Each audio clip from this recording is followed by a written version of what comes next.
Make way for Mr. Speaker.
Good afternoon, everybody. We'll call the House to order. Introductions by members.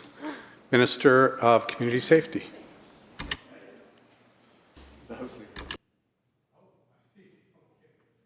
Introductions by members.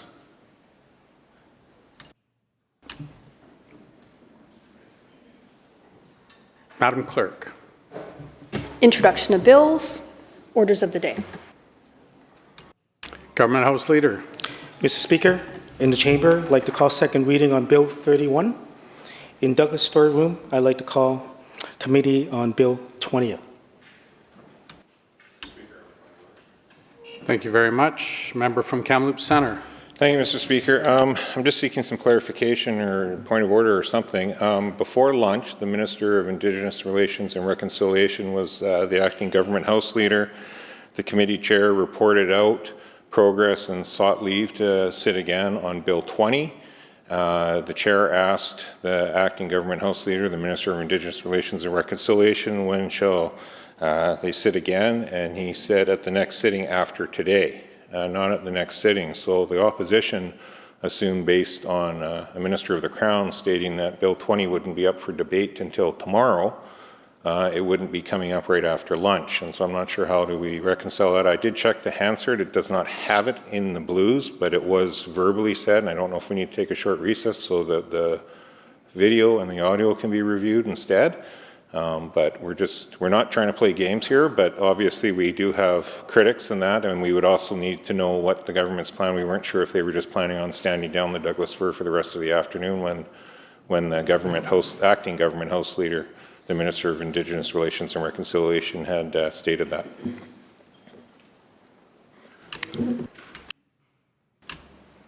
Thank you very much, member. Perhaps we'll do exactly that. We'll take a 3-minute recess. Thank you.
Your patience, members. We will call this House back to order, and I'll call on the Government House Leader.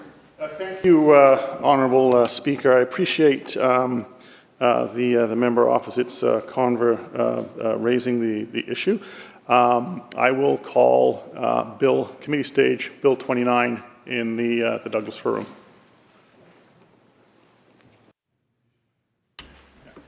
Kamloops Centre. Thank you. Just to clarify, I know it's a different chamber, but will there be a few minutes grace so we can get the appropriate critics organized? I know the minister and their staff must have to get organized too. I'm not even sure which ministers are involved in Bill 29. Government House Leader. Thank you, Honourable Chair. The Minister for Bill 29 has been informed and will be in there. And, if members will get in there, they will start as soon as they get in there. And I appreciate your patience, Chair.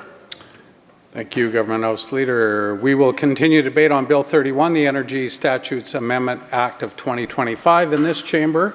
And I will recognize our member from Kelowna Centre. Thank you, Honourable Speaker. As is the case with many policy proposals that this government comes up with, there appears to be potential for unintended consequences in this bill. This bill, Bill 31, the Energy Statutes Amendment Act, is yet another example of an attempt to do one thing while creating more problems. At first glance, this bill may appear to simply be a technical amendment aimed at streamlining the operation of energy policy.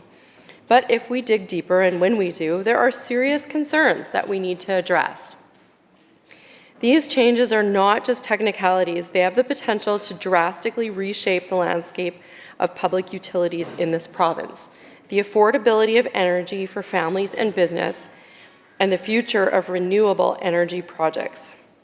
As we know, inexpensive, efficient energy is a cornerstone to providing quality of life and prosperity to British Columbians. It's key to British Columbians having rather than being have-nots. Beneath the surface, Honourable Speaker, this bill offers a set of sweeping changes to the way in which BC Hydro operates, and that will have wide-ranging impacts for BC residents and businesses. It has a range of implications to our province's independence, Indigenous partnerships, and it paves the way to government overreach.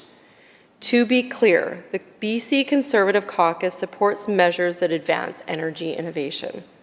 We support First Nations partnerships and the attraction of economically promising infrastructure like hydrogen production facilities and data centers. For context, from 2017 to 2021, so did this government when it came to promotion of energy-intensive industries.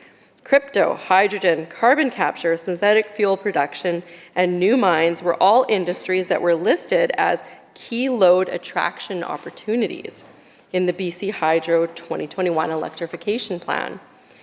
Today, this government has completely reversed course with Bill 31, providing Cabinet with the ability to essentially cut those sectors off from the grid. And they want to do so by giving the Premier and his Cabinet a host of new powers that equate to blank check authority with impunity. The most pressing concern I have with this bill is its impact on BC Hydro. For years, BC Hydro has been a trusted public utility providing affordable, reliable power to BC and to British Columbians. The government has long championed the idea of keeping our energy systems in public hands. But with this bill, we see that commitment being questioned. Is this intentional or an oversight? Either way, it is concerning. Bill 31 proposes allowing BC Hydro to enter into ownership agreements with First Nations to build parts of the North Coast transmission line. While the intention of these agreements may be well-meaning, this is a first step in what could lead to privatization or fragmentation of a public asset that British Columbians have relied upon for decades. And while this bill might be portrayed as necessary to build the North Coast transmission line, the reality is BC Hydro already has all the authority it needs to build this line. So why rush to change the structure of BC Hydro at all? This feels like a backdoor attempt to privatize public assets, to open the door to private ownership in the management of critical infrastructure. And that's a path we should be wary of. Let me be clear. It's one thing to buy power from independent power producers. It's another entirely for BC Hydro to sell off portions of the transmission lines themselves. Once we start fragmenting the ownership and control of such vital infrastructure, it's only a matter of time before we see prices rise and access becomes more difficult for ordinary British Columbians. In short, we risk losing control over the very utility we've worked so hard to build. And things are a lot easier to dismantle than they are to build. Honourable Speaker, most British Columbians cannot afford one more increase to the cost of living. They are already stretched. They are already hurting. Never mind what might happen if energy costs were to rise significantly. That would affect everything: heating homes, growing food, operating vehicles. Honourable Speaker, BC Hydro is one of our most valuable public assets that has ultimately been built over many decades off the backs of taxpayers. And as a result, that means that it should and cannot be hidden from public scrutiny by a government that continues to attempt to escape basic accountability. Bill 31 has two major parts. First, it would authorize BC Hydro to enter into limited partnerships with First Nations for the North Coast transmission line, with phases from Prince George to Fraser Lake to Terrace to Bob Quinn Lake. Second, it will expand Cabinet's power to restrict or set rates for electricity used for projects within the realms of cryptocurrency mining, energy production, and information technology. Mr. Speaker, on its face, these seem like the pillars for future economic development opportunities, but I don't believe it is as it seems. First, as I mentioned before, BC Hydro already has full legislative authority to construct and operate the North Coast transmission line. In other words, no new legislation is required for Indigenous partnerships to be struck. That is mere smoke and mirrors for this piece of legislation. More concerningly is the backdoor to sweetheart deals it offers, should it pass successfully in its current state. The fact of the matter is that empowering BC Hydro, as the government claims, it will instead create a secretive mechanism for partial privatization. What are the implications of such measures? Well, by allowing limited partnerships, BC Hydro's control of transmission infrastructure can effectively be sold or have ownership transferred to private or semi-private entities, which is a massive shift away from public utility principles. Worse yet is the bill's facilitation of Cabinet to designate agreements by order, thereby bypassing public or legislative review. So let's put this into stark perspective. This would mean public or legislative review could entirely be eliminated for potential agreements worth hundreds of millions of dollars in public assets. It must be mentioned that when it comes to its record on upholding the public trust, this is a government that continues to favor the interests of politically connected or expedient insiders over British Columbians. Let me summarize just a few of the most egregious examples in recent times. Former NDP Cabinet Minister George Heyman received a sweetheart soft landing to advise the government on public sector bargaining, which clearly isn't working in light of our current state of labour gridlock. A secret contract to former Ontario Attorney General Michael Bryant, worth up to $300,000 annually, was only cancelled after public outcry. They even doled out an obscene $450,000 contract to a joke writer for the Premier's speeches. Member, I might direct you back to Bill 31, Yeah, or at least show me how it's going to connect to Bill 31, Which begs please. the question, Mr. Speaker. Why should anyone across the province have faith that these agreements by order will ever favour the collective rather than the governing party's friends and allies? But why would they even ask for this power? Why don't they want the accountability and the transparency, which have always been key components of North American democracies?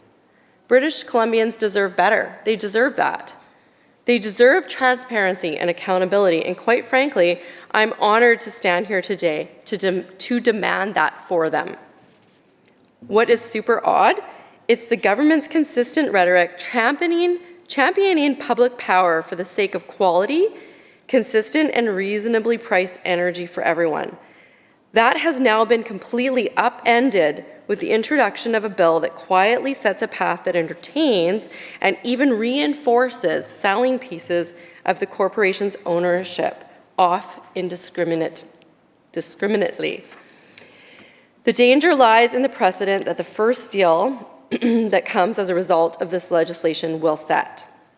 Once a portion of the transmission line is co-owned, there will be little to no mechanism to prevent future incremental divestment of BC Hydro's entire portfolio of assets.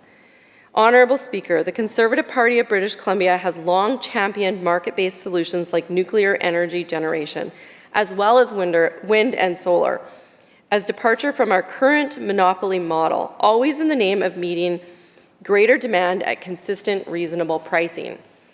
And in the context of what is contained in Bill 31, our caucus favors alternative measures that advance the notion of shared property reined in with clear governance structures rather than vague co-ownership deals. First, revenue sharing or benefit agreements should ensure ongoing returns for First Nations without losing ownership control. Small modular reactor projects or regional microgrids have proven successful in Saskatchewan, Ontario, and New Brunswick within transparent provincial federal frameworks. In BC's case, they could be an alternative to building 500 kVA transmission lines across 700 kilometers of rugged terrain. Construction that, as I've already mentioned, will have its wheels greased by agreements that advance politics rather than the interests of people.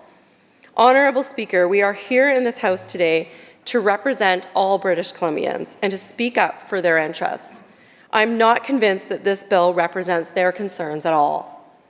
Along those lines, literally and figuratively, Honourable Speaker, is the second major component of this bill, which will repeal and replace Section 21.1 of the Utilities Commission Act in order to ban, ration, or set special rates for entire industries.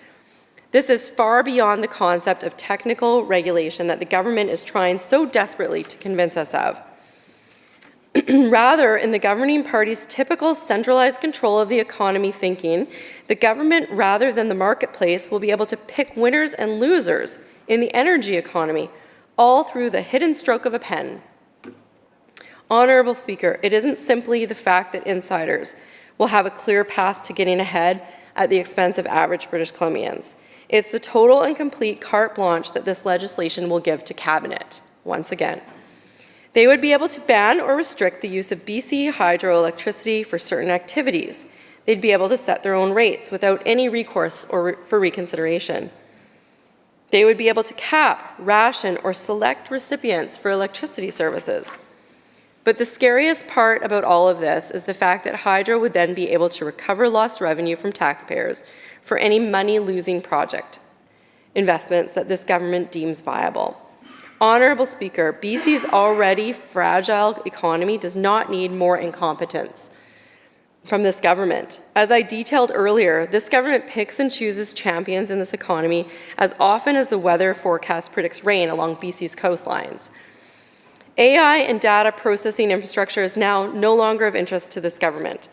But that does not mean that their potential for long-term employment, tax revenues, and international technological investment have gone by the wayside. In fact, our fellow partners in Confederation in Alberta, Ontario, and Quebec are actively competing for international investment in these industries that the NDP has suddenly lost interest in.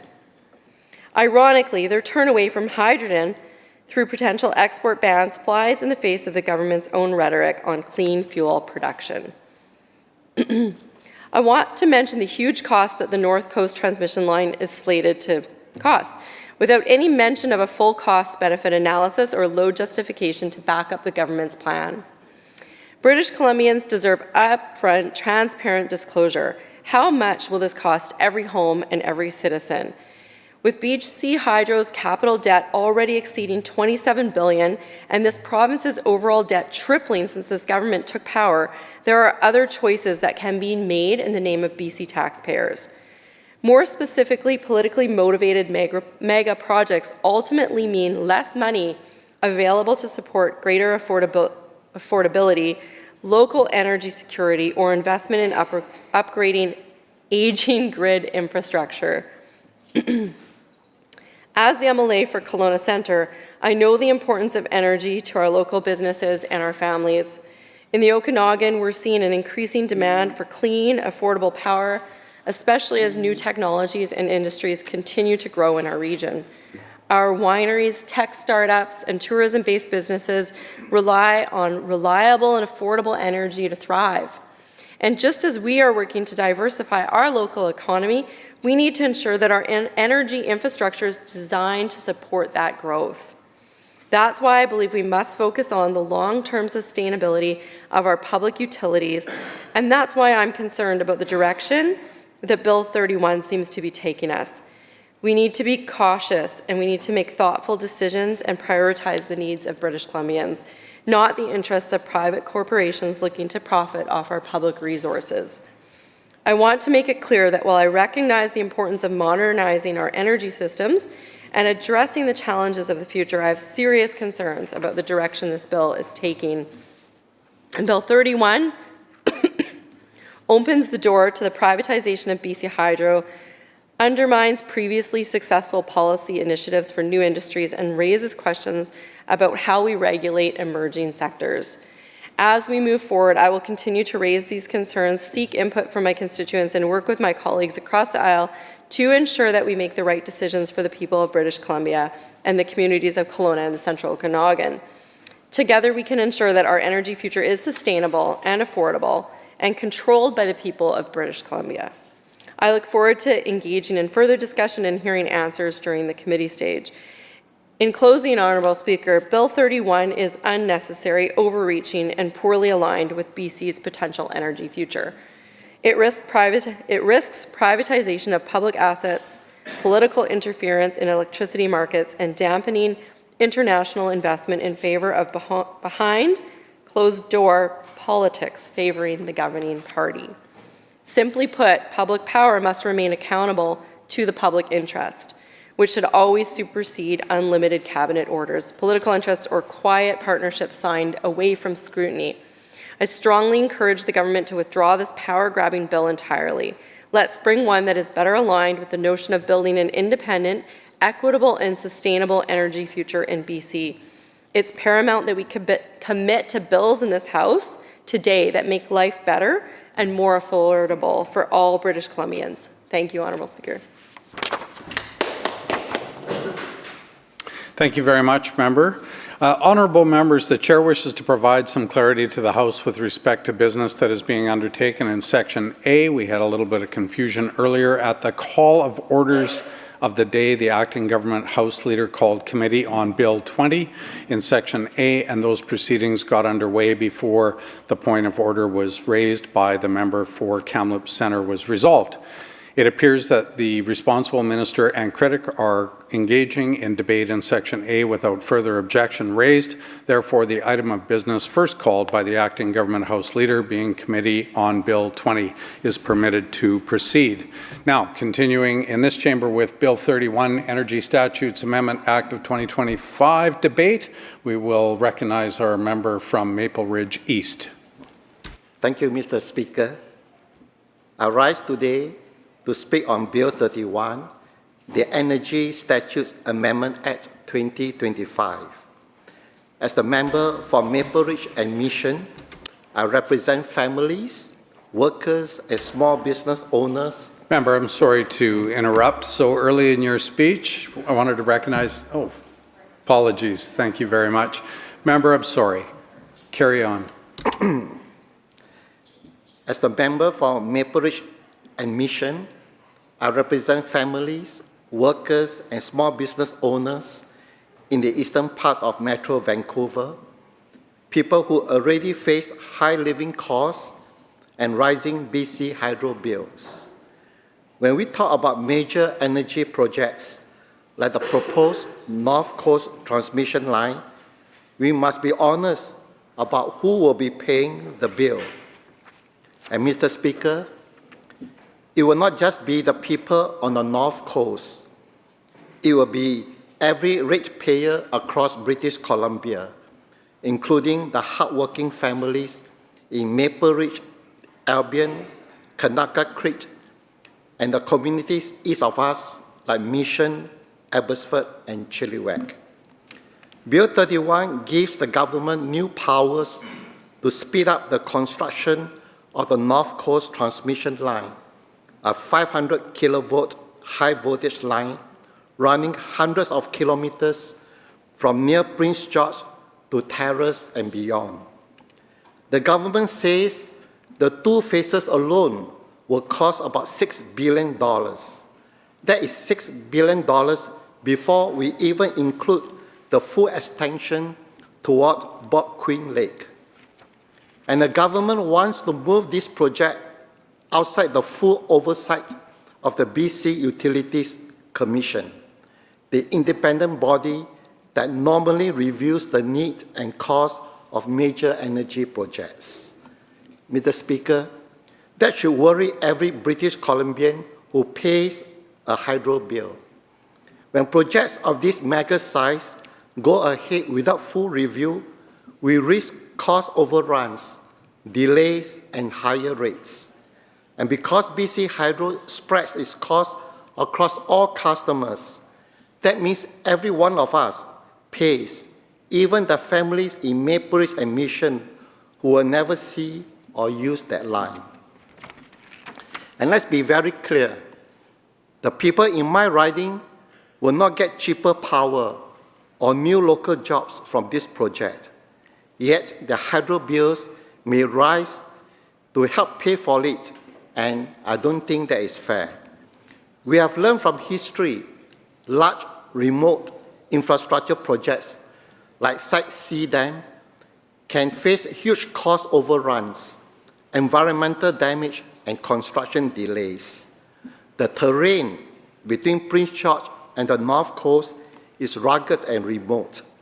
Building and maintaining high voltage lines through mountains and forests will be very expensive and risky. When storms, landslides, or wildfires strike, repair costs will climb.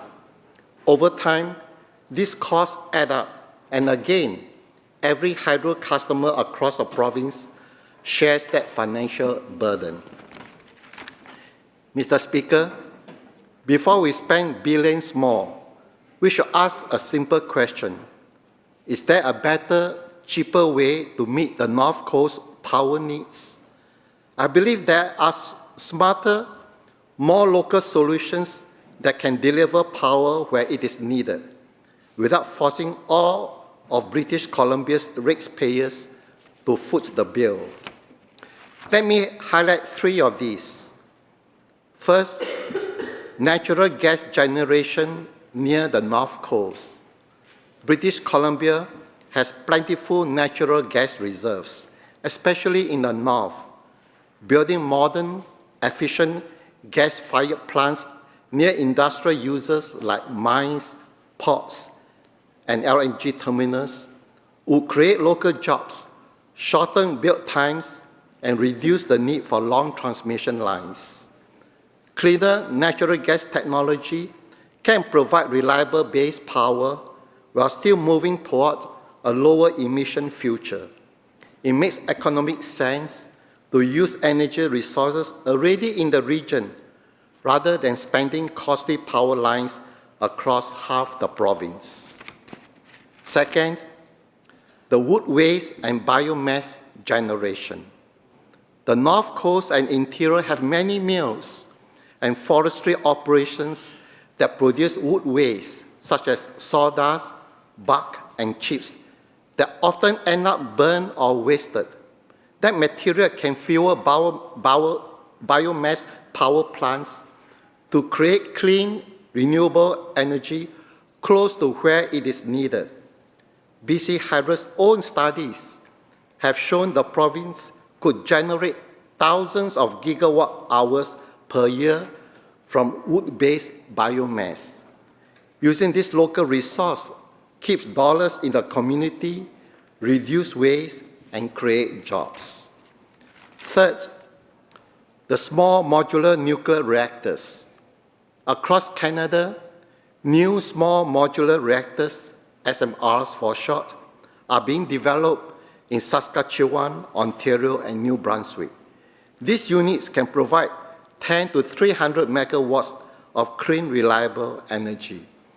And I'm quite familiar with the electrical energy sources because I myself is a trained electrical engineer.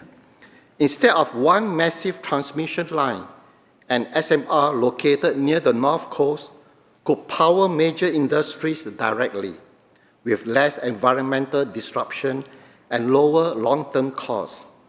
SMRs can be built in factories, shipped to site, and installed faster than large hydro or transmission projects.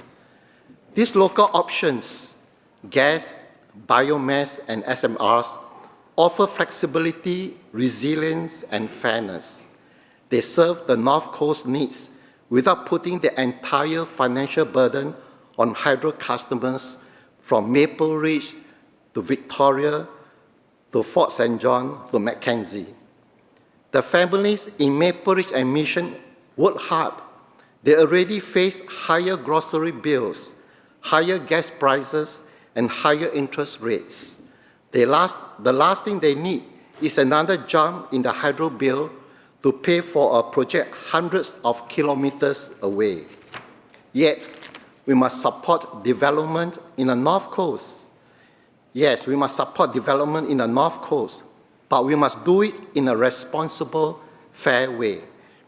Every dollar BC Hydro spends comes from the pockets of British Columbians, whether through their bills or through the provincial debt that Hydro carries. When a government exempts a multi-billion-dollar project from full review, it removes the checks and balances that protect ratepayers. It puts political convenience ahead of fiscal responsibility. That is not acceptable to the people of Maple Ridge and Mission and the rest of the province. So what should we do instead? First, the government should require a full, transparent cost-benefit analysis comparing the long transmission line to local generation options, including natural gas, biomass, and small modular reactors. Second, any future investment must ensure regional fairness, that the cost of industrial growth in one part of the province are not unfairly pushed onto households elsewhere. Third, the government should strengthen the BC Utilities Commission's role, not weaken it, so independent experts can review major projects and protect ratepayers. And finally, we must plan our energy future around diversity and resilience, smaller, cleaner, locally controlled generation, not one giant, risky transmission line. Mr. Speaker, British Columbians deserve affordable, reliable power, not blank checks for mega projects. We can and should help the North Coast grow, but we must do it wisely in a way that protects all BC Hydro customers, including the people I represent in Maple Ridge and Mission.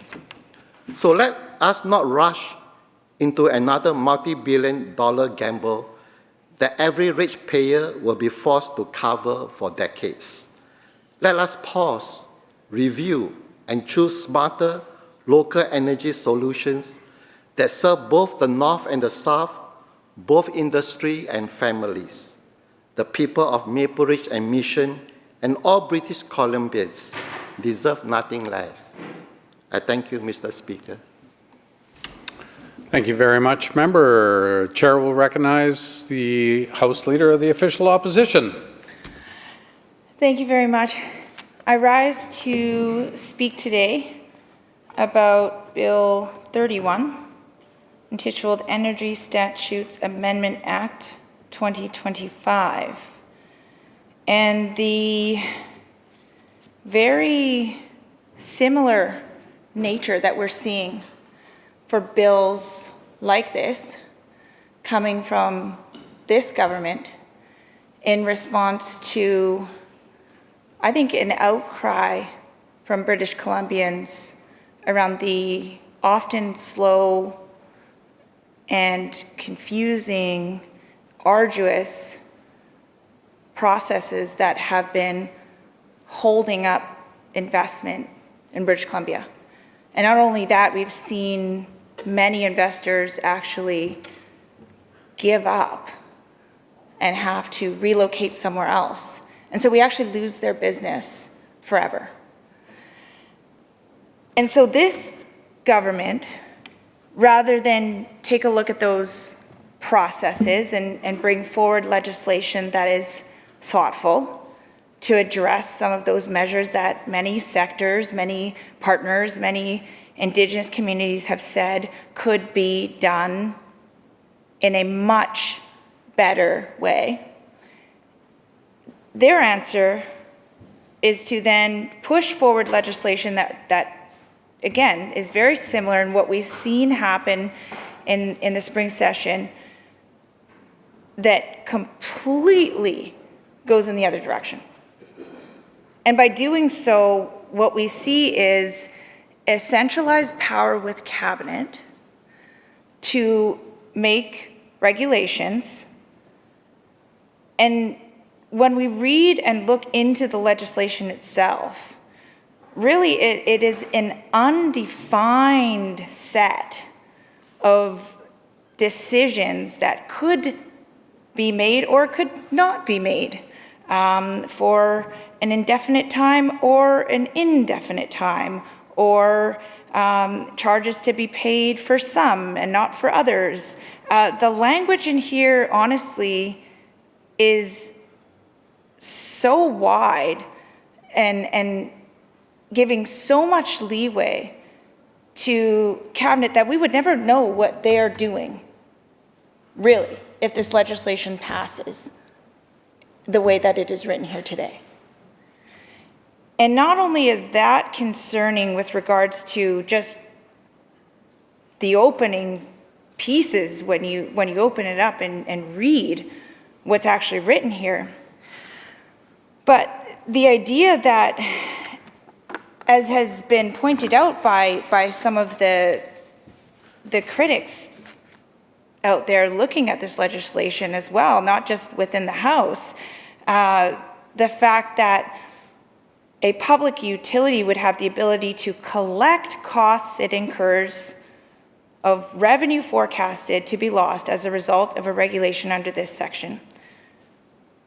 So reading into that also says that customers and our constituents and the people that we represent are also then going to be on the hook if any utility forecasts revenues that in fact they don't get.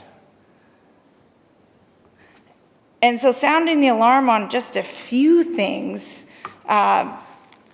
with regards to those pieces, it also seems as though we've seen time after time, we've pointed out the flaws in consultation process and the things that are missed as this legislation is rushed forward. We see glacier speed on some things, and then the reaction is to come out like the Flash so that no one can catch what's actually happening.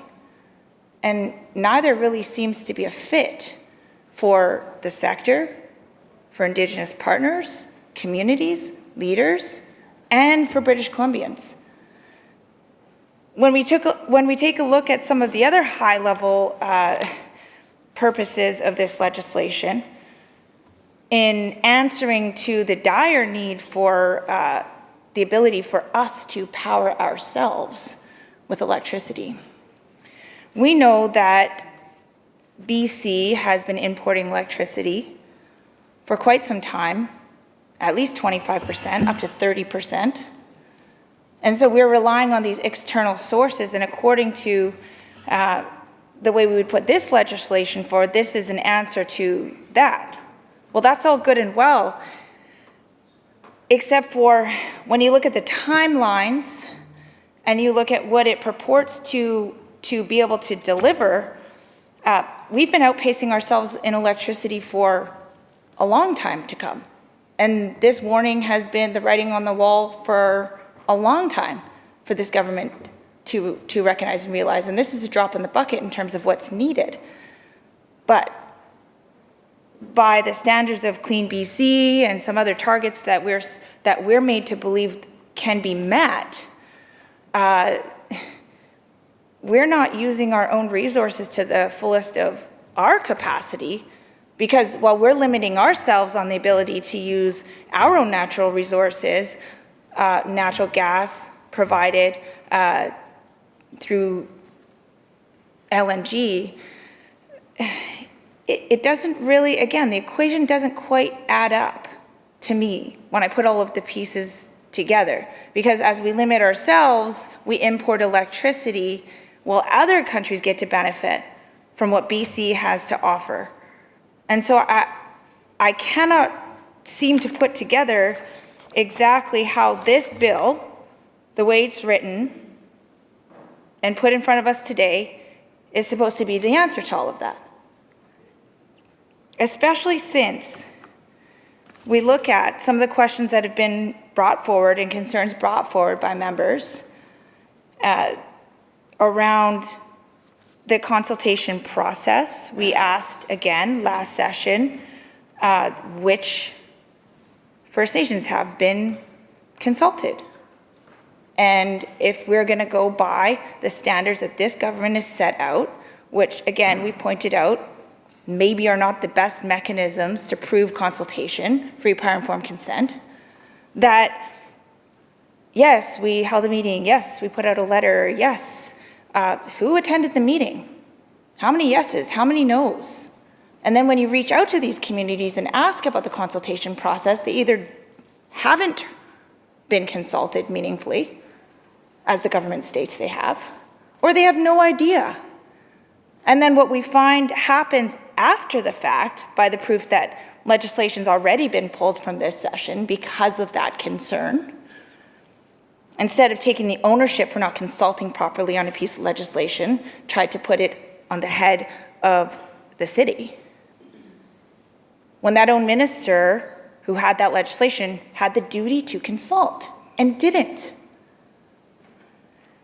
And so we're scapegoating left, right, and center about there's other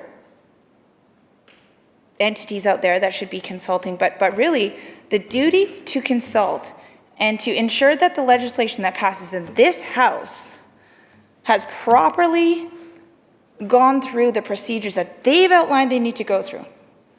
And then we find out they have not. And so I point to, again, some very concerning legal challenges that have been brought forth now at a federal level concerning projects that BC has assured are greenlit. And then we find out through a publication of APTN News that, in fact, 2 Indigenous nations are saying they have not been consulted properly on this, although the province said that they were. And this is a federal matter now that's been brought to bringing the federal legal system into this. But why it matters and why it's related is because Metlakatla clearly states that in all consultations and dealings, the province has grossly understated the strength of the Coast Tsimshian claim, grounded on erroneous analysis and conclusions of provincial employees who lack relevant qualifications. So yet we see another project, supposedly greenlit by this government, only to have nations come forth and say that the consultation was not done up to standard. And I would bet, and I'm not a betting person, let's be clear. I did not bet on the game.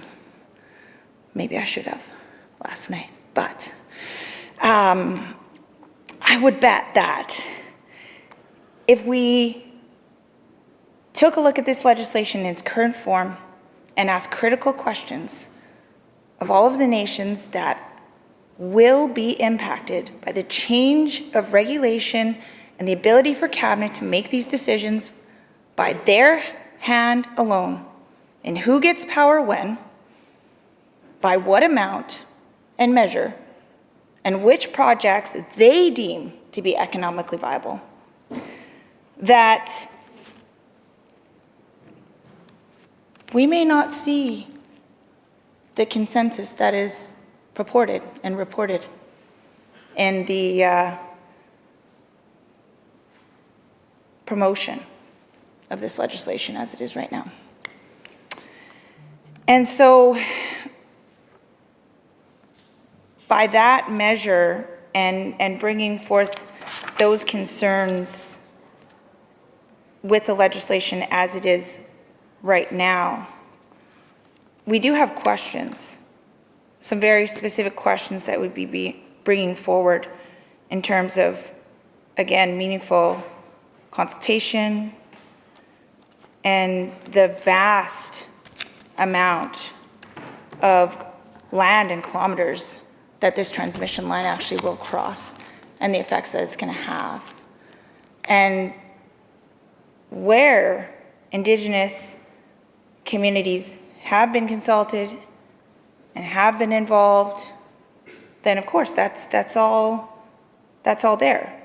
But it does seem that we tend to gloss over that, again, by this government's own admission, any legislation brought forward that is going to directly affect Indigenous partners or interests or their free, prior, informed consent, then, by that admission, would have been thoroughly involved in how the legislation was formed and written today.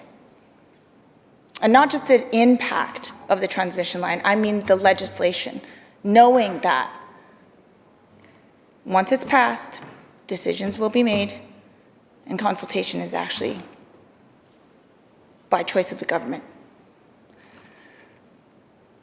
It is in the spirit of those points that I have to make and some things that I was able to take a look at just briefly in opening up the legislation myself and doing a little bit of research and talking to stakeholders and people who may be affected by this. And again, looking at the evidence of legislation that we've seen come through, which was then reported not to have been consulted. And we heard the outcry of Indigenous leaders across British Columbia in terms of it. That I move that the motion for second reading of Bill number 31, entitled Energy Statutes Amendment Act 2025, be amended by deleting the word now and substituting 6 months hence.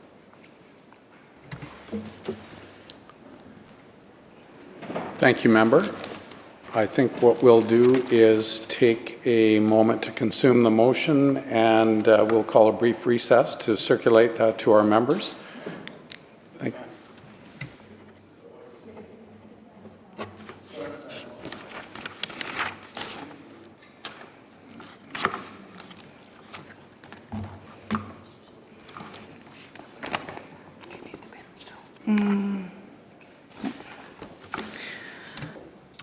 We'll just go into a quick recess, please.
Order. We are currently circulating to our members joining us online the motion introduced by the House Leader of the Official Opposition.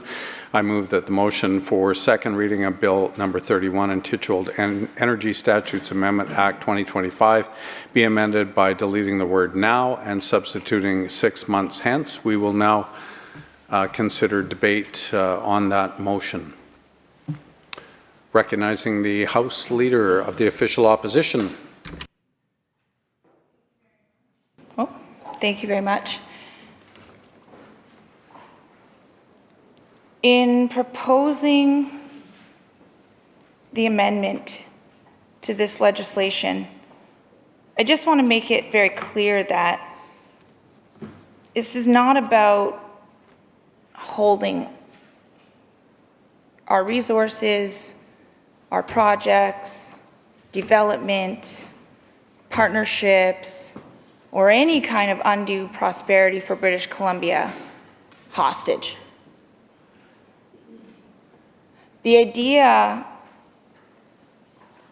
in coming back to legislation and requesting a very brief stay and a 6-month period to thoroughly answer questions that members from this side of the House have is really about accountability and transparency. And my worry and my concern is that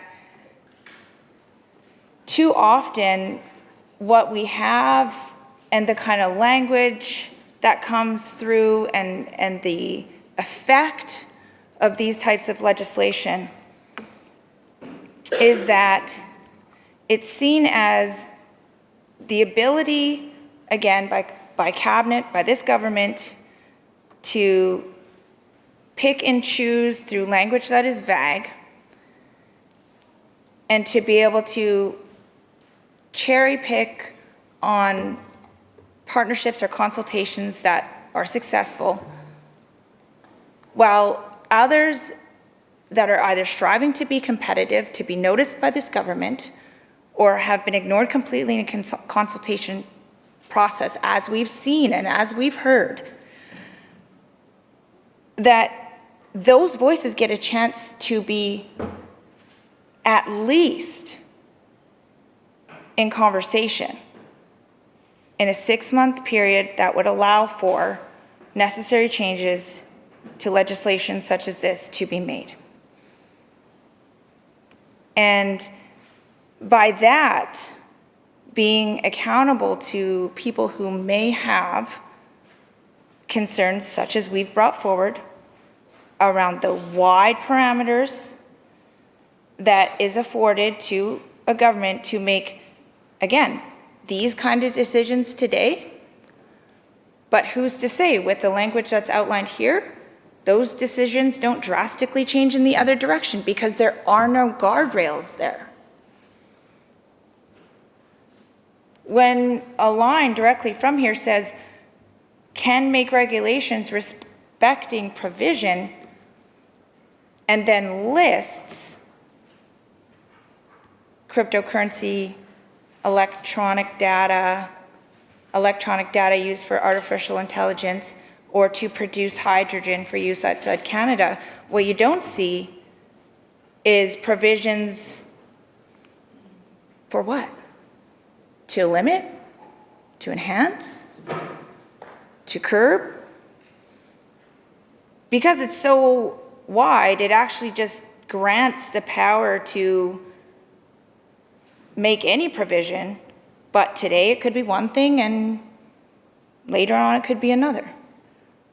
And that should be concerning for British Columbians. That should be concerning for people. Because if we just let this type of legislation and decision-making pass, then again, I point to stakeholders, investors, communities that are impacted, and not just Indigenous communities, municipalities. We've seen the record that this government has with municipalities. in terms of the conflict in where decision-making starts and ends, and the encroachment onto what many mayors and city councilors have said is within their purview. They don't feel heard. And so this 6 months, as I said, in the timelines that are outlined by the press release, is really just an additional pause, a slight pause on pushing this forward until it doesn't see the light of day again, until no one can touch it, because now it's become law. And that, to me, again, is, if we don't push back on that and we don't provide a mechanism for really, really important stakeholders to have their say in a timeline that, by this press release, I think says 2032, 2034. That's really just going to be so that the checks and balances that we're saying need to be addressed can be. And then there's time later to have the necessary steps be re-examined in a proper way. And I think it's only fair that that be heard and considered in this House, and that we give enough time to talk about, to debate, to ask the questions, to bring forward the concerns, to speak on behalf of our stakeholders.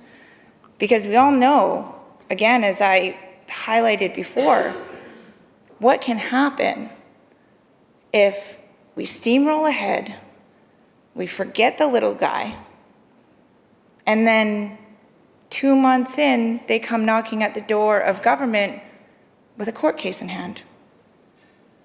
And then nothing's moving forward.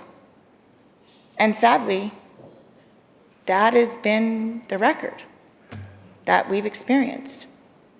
And not only does it hold up projects that are badly needed, a power supply that's been vastly underserved, but it hurts our bottom line as British Columbians. It hurts our relationships and the trust. When we don't do reconciliation properly, and we don't give it the time and the air that it deserves, and really, as I said, some very simple things. Making sure it's transparent, making sure communities know and they understand. Making sure that there are timelines. It's not about slowing down to the point where people are struggling and jobs are leaving and money is flying out the door. But it is about timelines that are realistic. Because within a clear framework that everybody understands, people understand this is the table, this is who needs to be here, by when, so that we can decide on this set of parameters. And then they understand that if they're not there or not able to make it, but again, that effort has to be concerted. Meaningful consultation, the reason why that word is there. Meaningful consultation doesn't mean you send an email and, oh, they didn't respond, or send a letter. As we've seen, like I said, in spring session, many communities not able to, didn't have the capacity, weren't actually meaningfully reached out to. We heard that. Then things like this legislation could pass. The government is granted these powers to make these decisions. And unfortunately, it's held up again in a lengthy court case, and the decision does not become ours anymore in this House. The power is actually pulled from the members who are elected to debate and make these decisions. in partnership with leadership across British Columbia, equal, around a table that is set out clearly with timelines that make sense so that we can make laws that everybody can get behind. Thank you very much. Thank you very much, member. Just a quick reminder that we are, of course, debating the motion to the second reading of Bill number 31. And before we go to Peace River South, I believe we are going to look to our Minister of State for Local Governments. Thank you very much, Speaker. Today is a very special day. Today, my friend Emil turns 8 years old. He is so excited for his birthday party, and I just want to say, happy birthday, Emil. You are such a fun, funny, and wonderful child. To my best friends, Clarissa and Sebastian, and their daughter, Ida, I hope you all have a wonderful time celebrating together. Your Auntie Brittany loves you very, very much. Sending that over to Germany for you. Thank you very much, and will the House please give a warm welcome and happy birthday to Emil.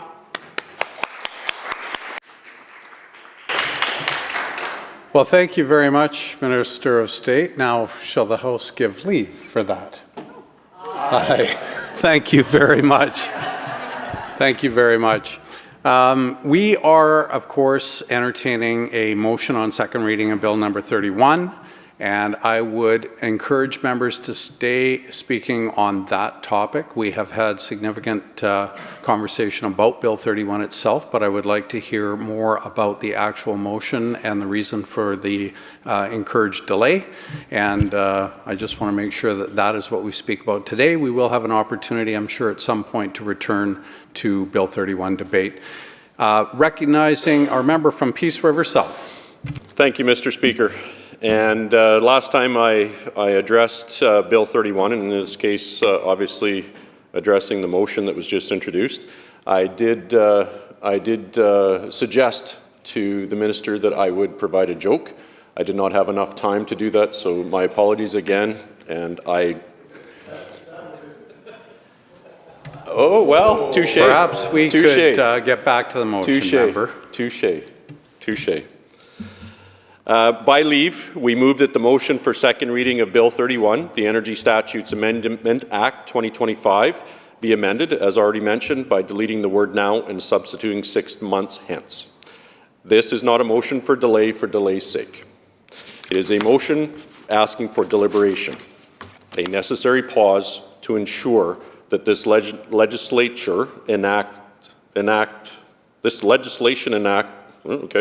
will strengthen our province, not weaken it. Why does 6 months matter? 6 months is not an eternity. It is a single construction season, and it is one review cycle for a public utility and another opportunity to ensure that we get it right. I could have had you write it. The government has advanced Bill 31 under the banner of modernization and climate accountability. Yet the legislation raises issues of governance, transparency, and executive overreach. A 6-month deferral, as presented in this motion, would allow BC Hydro, the BC Utilities Commission, Indigenous communities, industrial stakeholders, and ratepayers to be meaningfully consulted, not merely notified. It would permit an independent, data-driven review of the fiscal exposure created by the new partnership and regulatory structures embedded in this bill. And I know I did speak to that last time that I rose to Bill 31. One of the things that has occurred to me since that last conversation, or speech perhaps, was that, and we will delve into that in in committee stage. I did not have an opportunity to seek these numbers yet, but what I'm hearing colloquially is that we don't have enough power to put into it. And do we? Okay. But it begs the question in my mind as to, with the call for power, we are significantly, those generating units are going to be put in the northeast with the addition of a $6 billion that we know of, so to date, without stage 3 costing, a $6 billion power line. Why do we not relocate those not yet constructed facilities to the northwest? That I can't hear you. Member, I'd encourage you to speak about the motion, please. Sorry, yes, absolutely. That's part of the intent of this motion. Thank you, Mr. Speaker, for the guidance, is to provide confidence in the oversight of why this is being done. It's not the first time that we've had concerns with oversight. Bill 7, Bill 14, Bill 15, and now Bill 31. Each representing a further step towards centralizing decision-making within Cabinet with the potential for diminishing independent oversight. And again, I've already spoken to that, but that is the intent of this motion, is to provide confidence to the public and to the stakeholders that oversight will be respected. Each step that is taken in this direction erodes institutional checks and balances that once gave investors, Indigenous partners, and ratepayers confidence in the fairness of our system. Bill 31 appears to grant Cabinet authority to determine which industries may receive electricity, to set rates by regulation, and to designate projects outside of normal regulatory review. This is certainly a shift from transparent regulation, or it may represent a shift from transparent regulation to discretionary governance. If the government believes that such powers are justified, then 6 months is not too much time to publish the empirical and economic rationale to justify those decisions. That is what this motion is asking for. BC Hydro has long been a cornerstone of our provincial economy, a public utility designed to provide reliable power, not designed to be a political instrument. Under Bill 31, hydro appears to be placed at the intersection of politics and commerce. The proposed Indigenous equity arrangements under Section 12.1 are well-intentioned. The potential concern is the induction of long-term fiscal and governance risks that have not been as yet publicly quantified.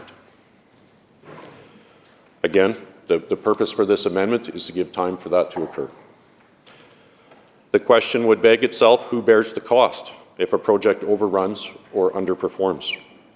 Will ratepayers alone be asked to absorb debt on assets which they no longer have full ownership, or will partner groups, Indigenous partner groups, be asked to shoulder a portion of that cost? Will Hydro's credit rating be affected by these contingent liabilities? And I would suggest that these are not entirely rhetorical questions. I think there's some validity, or more than some. I believe there's validity here. These are material concerns that deserve a full Treasury Board review before this House votes the bill into law. And again, the rationale behind introducing this motion. The BC Utilities Commission was established precisely to ensure that political priorities do not distort electricity planning and pricing. There is concern that Bill 31 is challenging that principle. Again, the concern is that Bill 31 empowers Cabinet to prohibit or restrict the use of electricity for entire sectors. We've talked about cryptocurrency, we've talked about artificial intelligence, and we've talked about hydrogen export. This will occur with minimal public process. This would suggest that, in effect, we are governing through regulation by order in council rather than through legislation. This motion intends to provide ample consultation with time for ample consultation with stakeholders, allowing for their input and to avoid that concern. Mr. Speaker, to my knowledge, no other energy jurisdiction in North America has this level of authority, has given this level of authority to Cabinet without a requirement for independent review. I would love to be corrected on that if I'm not correct, but it does appear to be the case. A 6-month delay would allow comparative analysis with Alberta, Quebec, and federal regulatory models to confirm, in fact, that we are not isolating British Columbia from future investment and innovation. Investors in clean technology and energy-intensive industries make decisions long-term, 10, 20, 30-year horizons. They need to know that regulatory frameworks are stable, predictable, and transparent.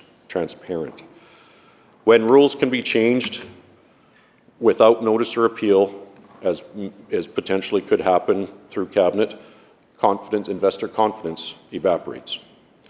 Already, we have seen digital infrastructure and data processing proponents express concern about moving projects out of this jurisdiction to other provinces. This motion, again, allows the opportunity for those stakeholders to reassess their investments and to provide input to the government. A 6-month pause would permit an independent economic impact study by the Minister of Finance and the Minister of Energy, an open, transparent evaluation of how those powers might affect jobs, tax revenue, and industrial diversification. I do want to state, as I did previously, that the official opposition does support Indigenous participation in energy development, without question. Section 12.1 retroactively deems prior agreements authorized and valid. And I did speak to this last time I was before the House. Yet this House has not been shown those agreements. And again, opaque versus transparent would be my concern there. No fiscal model has been presented, no risk disclosure presented, no audit mechanism has been presented or discussed. 6 months, as proposed by this motion, would provide the time to ensure that those partnerships, if not already structured, are structured transparently and that Indigenous communities gain lasting benefit without inheriting disproportionate risk. I will state that reconciliation should not be used as a shield against scrutiny. Accountability is respect.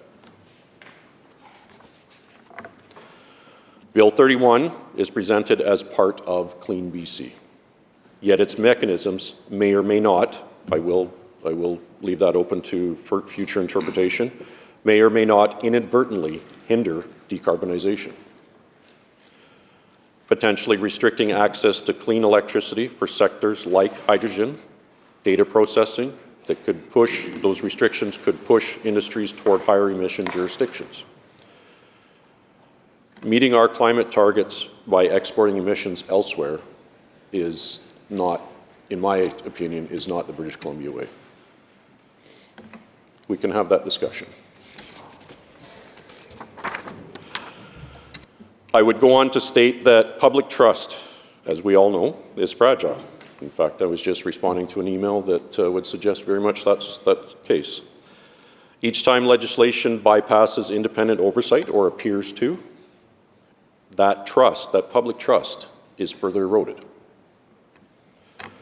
Bill 31 would potentially allow Cabinet to both design and approve regulations that directly affect the cost of electricity for every British Columbian household. And I think that's without question. Many would suggest that that is too much concentration of power to pass without and gather into one place without comprehensive public scrutiny. That, again, is the intent of this motion, is to provide that opportunity for that scrutiny. A 6-month delay, as provided by this motion, would require the government to return with a transparent plan, including full disclosure of fiscal impacts to BC Hydro's balance sheet, publication of all intended regulations under Section 21.1, and confirmation that the BC Utilities Commission will retain its mandate to protect ratepayers. I would suggest that this is not obstruction, it is governance. I would go on to state that we have found ourselves here before. Bill 14 and Bill 15 were advanced as technical adjustments, and again, on their basis, coming from my background, and there is merit to those bills. The public perception is such that substantial implications for public accountability could exist. This motion, as we've already stated, is such that we would avoid that potential situation with Bill 31, or hope to. In both cases, the House was asked, in both the cases of Bill 14 and 15, the House was asked to trust Cabinet's assurances. Details defined later on through regulation. Is that the government that we are looking to establish? Is it through regulation or is it through legislation? Again, through the motion, a 6-month deferral is our opportunity to learn from that pattern and to reassure the public that things are being done openly and transparently. It invites the government to demonstrate that the intent of Bill 31 can in fact withstand the daylight of technical and fiscal review. If the bill is as sound as it appears to be, or that it is claimed, it will emerge stronger 6 months from now. Mr. Speaker, this motion to defer is not an attempt to bury Bill 31. It is a motion, in fact, to strengthen it, to ensure that when we legislate on energy, that we do so with integrity, foresight, and full public confidence. Energy policy, I would suggest very strongly that energy policy in British Columbia is too important to be decided in haste. BC Hydro, the BC Utilities Commission, Indigenous governments, industry, and the public all deserve the opportunity to examine this bill's implications in detail. And I apologize, I'd like to welcome Madam Speaker to the chair. I apologize that I may have referred to you as Mr. Speaker in my last address, so welcome, and I apologize. I would go on to state that 6 months hence, as proposed in this motion, that this House could return with clarity, with fiscal transparency, environmental modeling, and genuine consensus. That is, I would suggest, a responsible course. I would very strongly suggest that that is a democratic course. I will go on to state that the official opposition will stand firmly in support of this motion. Thank you, Madam Speaker. Recognizing the member from Salmon-Arm-Shuswap. Thank you, Honourable Speaker. This amendment, a 6-month hoist motion, is not about the delay for the sake of delay. It's about accountability, it's about transparency, and it's about sending a clear message to this government that legislation of this magnitude should not be rushed through under the banner of modernization, when in truth, this bill basically will ration electricity and centralize power in the hands of the minister. This 6-month hoist motion is not a motion of obstruction. It is a motion of prudence. It is a safeguard, a pause to reflect and to strengthen a bill that carries far-reaching consequences for our energy system and our economy. Speed is no substitute for scrutiny. When billions of public dollars and decades of energy policy are at stake, taking just a little bit more time through this motion is an act of respect for the people we serve and for the principles of good governance. Honourable Speaker, our caucus supports this 6-month hoist motion because Bill 31 raises some concerns. It makes fundamental structural changes to BC Hydro's governing framework, altering ownership models, oversight mechanisms, and ratepayer protections that have underpinned public confidence for generations. Be clear, this bill is not required to build the North Coast transmission line. BC Hydro already has that authority. And as for the government that has long championed public utilities, it is deeply concerning to see them now contemplating on the sale or co-ownership of core transmission assets. It is one thing for BC Hydro to purchase electricity from independent producers. It is another to divest ownership from its own network. That is why this 6-month hoist motion is essential. It gives this legislature the breathing room to study those implications before we set a precedent that could erode public control of our grid. Bill 31 goes to the heart of public oversight. Since 1980, the BC Utilities Commission, or BCUC, has been an independent guardian of ratepayers' interests. It was created to make sure that political enthusiasm never outruns fiscal reality. Honourable Speaker, whenever governments have limited that independence, the public has paid the price. Let's not have history repeat itself. We saw it on past projects. We saw it when Hydro was ordered to sign expensive power purchase contracts without commission review. Now, through this bill, the same mistake risks are being repeated. And that is precisely why this 6-month hoist motion is needed. And my past experience in loss control says, you know what, prudence is always a good thing. Clause 1 allows the Cabinet to designate ownership agreements for the North Coast transmission line as valid and binding, notwithstanding any other law. Those 5 words, notwithstanding any other law, effectively silence BCUC. The Commission cannot question costs, cannot review risk, cannot ensure ratepayers are protected. That's not modernization, that's centralization.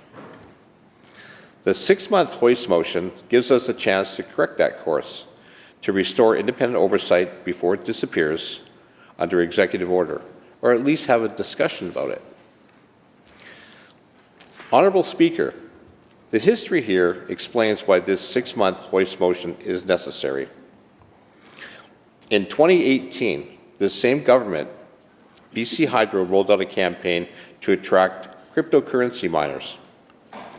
This business development manager told CBC News, "We need to get in the game." That was back in 2018.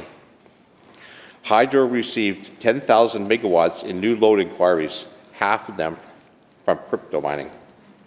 Then, Hydro's 21 to 26 electrification plan identified cryptocurrency, hydrogen production, and data centers as key load attraction opportunities. Now, a few years later, those same activities are condemned as unacceptable uses of electricity. What changed? Who was consulted? How many commitments were made? Those are questions the public deserves answered before the Cabinet is handed the new authority to ration power. That is what this 6-month hoist motion provides. Time to obtain real evidence. Bill 31 empowers Cabinet to ban or limit service to entire sectors. That's a breathtaking concentration of power. The BCUC, which should independently evaluate load proposals, is bypassed. Supporting this motion means saying clearly, before we rewrite BC Hydro's mandate, we must understand how we got here and what the consequences will be. Sounds reasonable to me. Honourable Speaker, to the Northwest Transmission Line, the project at the centre of this legislation and one of the central reasons to back the 6-month hoist motion. This project began as a $3 billion announcement. Now it stands closer to $6 billion, and construction has not yet begun. If there is ever a time for due diligence, it's now. And that is exactly what the hoist motion allows. This government claims Part 1 of Bill 31 is about Indigenous partnerships. That goal is laudable, but the mechanism, Cabinet-designed limited partnerships, binding notwithstanding any other law, undermines transparency. Once designated, these agreements escape BCUC review. No public hearings, no rate impact study, no independent validation. Again, this 6-month hoist motion ensures that BCUC and the public can still do their job, testing the costs, the governments, and the long-term risks before taxpayers are committed. BC Hydro is not a private venture. It is a public trust. The North Coast transmission line may well proceed, but it must proceed under the light of scrutiny, not the shadow of a cabinet order. Supporting the 6-month hoist motion is supporting BC Hydro's future integrity. Oversight, Honourable Speaker, is not red tape. It's democracy in practice. We all like democracy. The BCUC was born out of the 1970s energy scandals precisely to stop governments from cutting private deals behind closed doors. Every time we have ignored that lesson, we've paid for it. Site C exemption in 2010 cost doubled. It forced IPP contracts billions in above-market obligations. Now through Bill 31, we see another attempt to bypass oversight. That is why the 6-month hoist motion exists, to give the legislature a chance to step back and reaffirm that no government of any party will be able to place $1 billion projects beyond review. This motion is the legislature's alarm bell. Let's speak of emerging technologies. A 6-month pause is not a setback. It may be an opportunity. During that time, we can assess new technologies that might serve the same goals at lower cost. Across Canada, we see growth in geothermal, biomass, small hydro, and small modular reactors, SMRs, now advancing at Darlington, Ontario. Such reactors could power remote communities or industrial corridors for who knows what costs. This 6-month hoist motion would give the province time to weigh those alternatives carefully to decide whether another massive transmission corridor is the only answer or an expensive one. Innovation moves lightning fast. Legislation should not move blindly. The Hydro, Clause 1 of the Hydro and Power Authority Act, some concerns there too.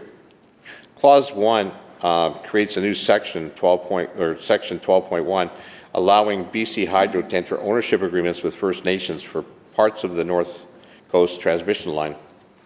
Partnership in principle is positive, but the details require the 6-month hoist motion pause for proper review. Cabinet can, by order, designate agreements for construction, ownership, or transfer, and those designations apply retroactively. That means Cabinet can evaluate deals even if Hydro lacked the authority when signing them. It also allows payments from Hydro to limited partnerships, potentially shifting the financial risk from government to ratepayers. I'm a ratepayer. Without BCUC scrutiny, that risk goes untested. This 6-month hoist motion ensures those agreements are reviewed openly and independently before becoming irreversible. Let's speak a little bit about Clause 2, the Utilities Commission Act. Clause 2 repeals and replaces Section 21.1, giving Cabinet power to regulate electricity supply for cryptocurrency mining, data centers, including AI processing, as well as hydrogen production for export. Cabinet may ban service, set special rates or impose bidding processes, or even redefine cryptocurrency or mine. That's a sweeping delegation of authority. Under normal circumstances, such matters would go before the BCUC. Through open hearings, the Commission would weigh technical evidence and public interest. Bill 31 removes that step. That is exactly why the 6-month hoist motion is crucial. It restores the window for legislative oversight that allows us to craft guardrails so that Cabinet cannot act without transparency. In 6 months, this House could amend the clause to require BCUC review before any Cabinet regulation affects rates, publication of cost impact analysis, and automatic sunset provisions on extraordinary powers. That is constructive reform, and that can only happen if we support this motion. Honourable Speaker, this 6-month hoist motion also creates space to align Bill 31 with Hydro's integrated resource plan and to do it with the realities of rural BC. Communities like mine in the Shuswap, the Northwest and the Interior, they struggle with basic reliability. Yet this bill offers no guarantee that the billion-dollar transmission projects will improve rural service. Historically, the BCUC has protected small communities through uniform rate regulation, ensuring fair access and prices. If oversight is removed, those protections weaken. By adopting this hoist motion, we give Hydro time to consult rural governments, First Nations, and cooperatives, so that any new structure truly serves the people who are living along those corridors. Real inclusion takes consultation. Consultation takes time. And that is exactly what this 6-month motion provides. Ratepayers can expect that their hydro dollars keep the lights on, not fund political experiments. Bill 31 claims to empower communities, but it really empowers Cabinet. The second part of this bill allows the government to decide who gets electricity and on what terms. That's a policy of control, not collaboration. By contrast, this 6-month motion empowers accountability. It says that before Cabinet takes in on any new powers, the Legislature and the public must understand the consequences. Clean BC should be about expanding opportunity, not rationing electricity through ministerial decree. Transparency is not an obstacle. It is the foundation of public trust. This motion restores that foundation. Allow me, Honourable Speaker, to speak directly about the BCUC, because the case for this 6-month hoist motion rests largely on defending its independence. The BCUC is a quasi-judicial tribunal, not a department.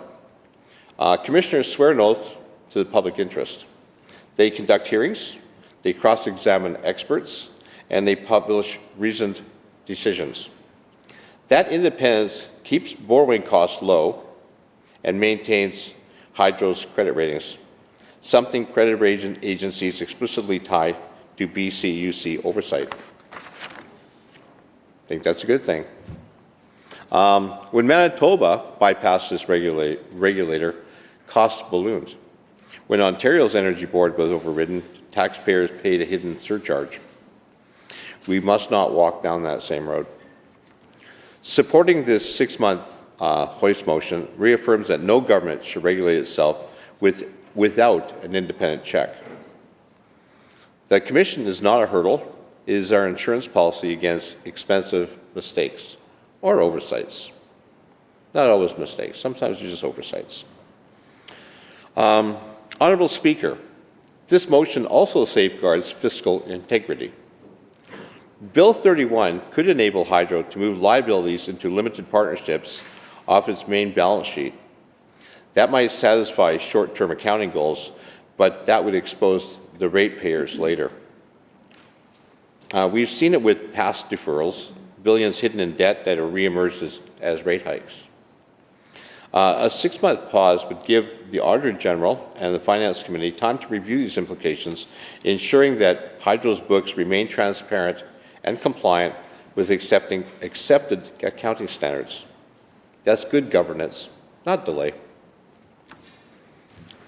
And let's go a little bit, democratic principle and precedent, right? Every legislature needs precedent. I believe it's based on precedent.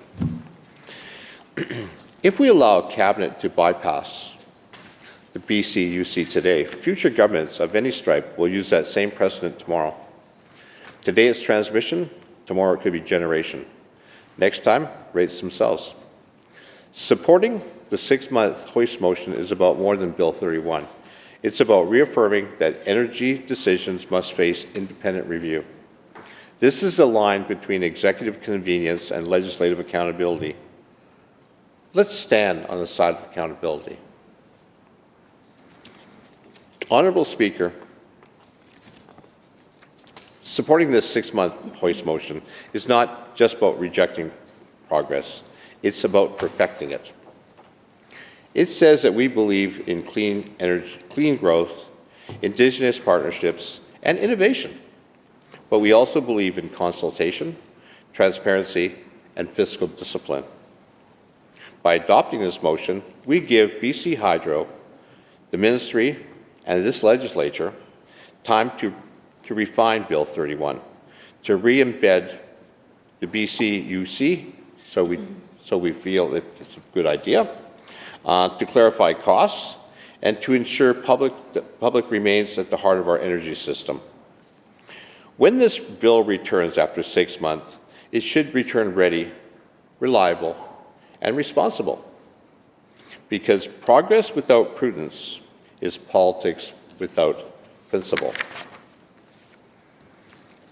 So, in closing, let's take this short pause today through this 6-month hoist motion so that we can move forward tomorrow with confidence, building not only new transmission lines, but renewed public trust.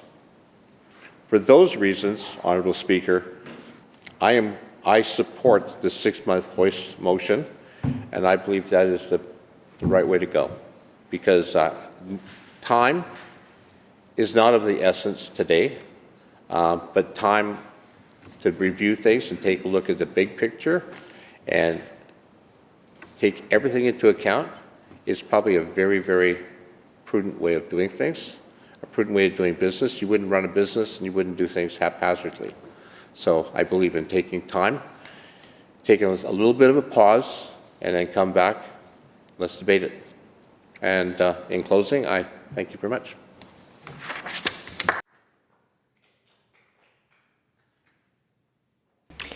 Recognizing the member for Boundary Similkameen. Thank you, Madam Speaker.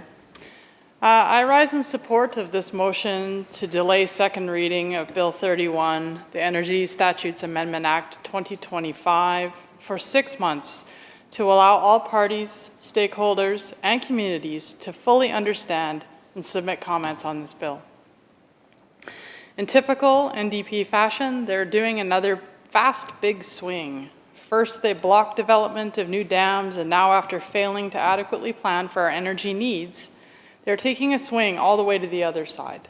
They've gone from obstructing projects to centralizing power to move only the projects and industries they like to the front of the line. Speaker, this motion isn't about delay for the sake of delay. It's about getting it right. When we legislate in this House, the decisions we make don't just live on the paper we vote on, they live in communities across this province.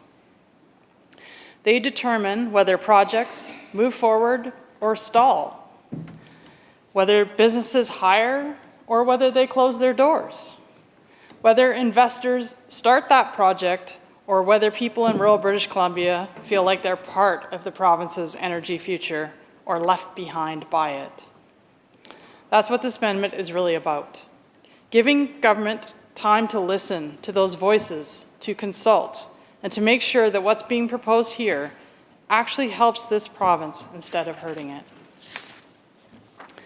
Bill 31 makes substantive changes to how BC Hydro operates. It gives Cabinet powers to decide who can and cannot access power for certain uses. It alters ownership structures in ways that open the door to uncertainty about who controls our grid, and it introduces the potential for government to pick up economic winners and losers by regulation, all without clear consultation, a transparent framework, and without understanding how this affects rural British Columbia. This bill is also unnecessary. BC Hydro already has full legal authority to build the North Coast transmission line. There is no legislative gap to fill. BC Hydro has the power to plan, finance, and construct these projects today. So if we don't need this bill to build it, then we have to ask what this bill is actually intending to do. It's one thing for BC Hydro to buy power from independent power producers. It's quite another for government to start selling off pieces of the public grid to private partnerships. Once that precedent is set, it will be nearly impossible to undo. This government, which once championed public ownership, is now opening the door to a slow, quiet erosion of it. In my view, that's reason enough to take a breath and pause this bill for 6 months, because once these decisions are made, they cannot easily be undone. Speaker, energy planning is about decades, not election cycles. The choices we make today will shape the kind of province future generations will inherit. When we rush major structural changes through this chamber, we risk overlooking the details that determine whether a policy actually works on the ground. For rural communities, that means the difference between being connected to opportunity or being permanently left out of it. The smallest oversight here, a definition, a regulation, a delegated power, can decide whether a new sawmill or greenhouse can open its doors, whether a municipality can approve an industrial subdivision, or whether a First Nation partner can realize their economic plan. These are real consequences that deserve more than a few days of debate. We have to remember that BC Hydro represents what it represents to British Columbians. It's one of our greatest public institutions, a backbone that connects our province, quite literally, through the transmission lines that reach nearly every valley, every community, and every home. For decades, rural communities have relied on their electricity providers, BC Hydro, FortisBC, and others, not only for power, but for opportunity. While BC Hydro does not directly serve all of the people in my riding, most homes and businesses in the Okanagan boundary. Member, just a reminder to reference your remarks to the amendment. Okay, I believe that I am. Directly in terms of the amendment to delete the word now and substituting 6 months, hence not to repeat the second committee arguments. Thank you. Thank you. I think all of these tie into the reasons why we need to wait 6 months on these particular things. I think I have tied that in, but I will try a little harder. Thank you very much. So yeah, I think that we need to take 6 months to really look at why BC Hydro didn't just happen. It was built from a vision of public service. In the 1960s, when this province bought out the private BC Electric Company, it did so to bring stability, fairness, and access to people who are being left behind. Many rural households were still without electricity, and this bill is looking to change how that ownership is done. I believe that we need 6 months to look at how that is. Since then, hydro has powered farms in the Fraser Valley, mills in the Caribou, and homes in the north. It helped create the prosperity that allows British Columbians to be clean energy leaders today. But when we talk about altering that foundation, we should do so with respect for the history that made it possible and take the time needed to really look at it. Through Bill 31, that faith is being tested. This bill gives us cabinet authority to prohibit electricity being used for entire categories of work for crypto mining, data processing, or hydrogen production for export. Member? Yeah, thank you. Just to remind us, that's Bill 31, and now we're debating the amendment for the motion. I feel like I am debating it, so could you provide some clarity? Yeah, just clarity in terms of we're now discussing the amendment, deleting the word now and substituting 6 months, and not debating arguments on Bill 31 itself. But I believe that these are all lead into why we need to take 6 months to think about what we're doing here today. It's your remarks now are exclusively on the amendment. I'm failing to see how they don't tie together. I believe that my statements about how we're fundamentally changing need 6 months to think about it. Thank you. Just continue on the amendment, member. Thank you. I'm going to take a second to regroup if that's okay.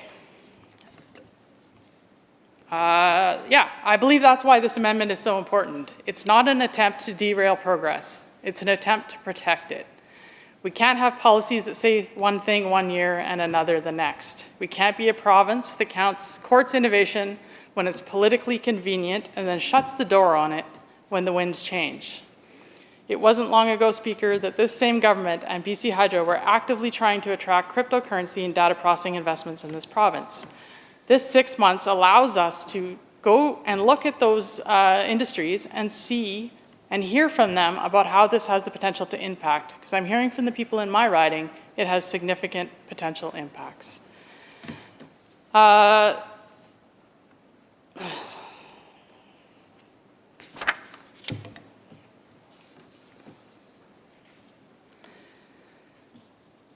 To me, this bill demonstrates that this government is not planning for the long term or supporting our economy by creating predictable investment opportunities. By supporting a 6-month delay allows us and the rural communities of BC to plan for this, to provide input and feedback, and to get this right. In my own riding, we have many businesses that are looking for power. We have development that is delayed. I have investors that are waiting to put in several projects, and some of them will include data centers. And I believe that this 6 months allows those potential investors that may not have been a stakeholder at the table when this bill was developed, it allows them the opportunity to also participate now that the bill has been made public. People can review it and provide comments and feedback to this government. I have a business in Okanagan Falls who has built a 19 lot subdivision who wants to bring industry to our community. He has water, he has sewer, he has pavement, he's ready to go. He cannot get power, and he's being told it could be 10 years before those jobs are realized in Okanagan Falls. I want to provide him the opportunity to provide some comments and feedback on this bill. Across Canada and around the world, AI is transforming how we analyze information, manage infrastructure, and deliver services to citizens. I want the opportunity for those providers to provide input. This government spent a lot of time providing and attracting those investments, and now it seems like we're pivoting and saying that these are no longer the industry that we want. We depend on it. We want to be sovereign. We want to stand alone. We need to do that. That means that we need these data processing and these servers in our province, and we need 6 months to make sure that we can come up with a plan that supports that. If we push these industries away, we don't just take the demand for data to disappear. We make ourselves dependent on other countries to process and store. We risk losing both the economic benefits and the technological capacity that would have served British Columbians for decades. Bill 31 raises legitimate concerns about ownership and control. I believe that 6 months allows the people in British Columbia to have a look at what that looks like and provide comments and input into how that transfer of public utilities to private ownership looks like and participate in it. I want to be clear, partnership with First Nations is a positive thing, and reconciliation through shared ownership can strengthen communities. But when we do that, we must ensure the process is transparent, equitable, and in long-term public interest to create the reconciliation that we need for this province. The way this bill is written, those arrangements can be designated by cabinet order without clear legislative oversight. 6 months allows the people of BC to have a look and participate in this together, to come to a solution together.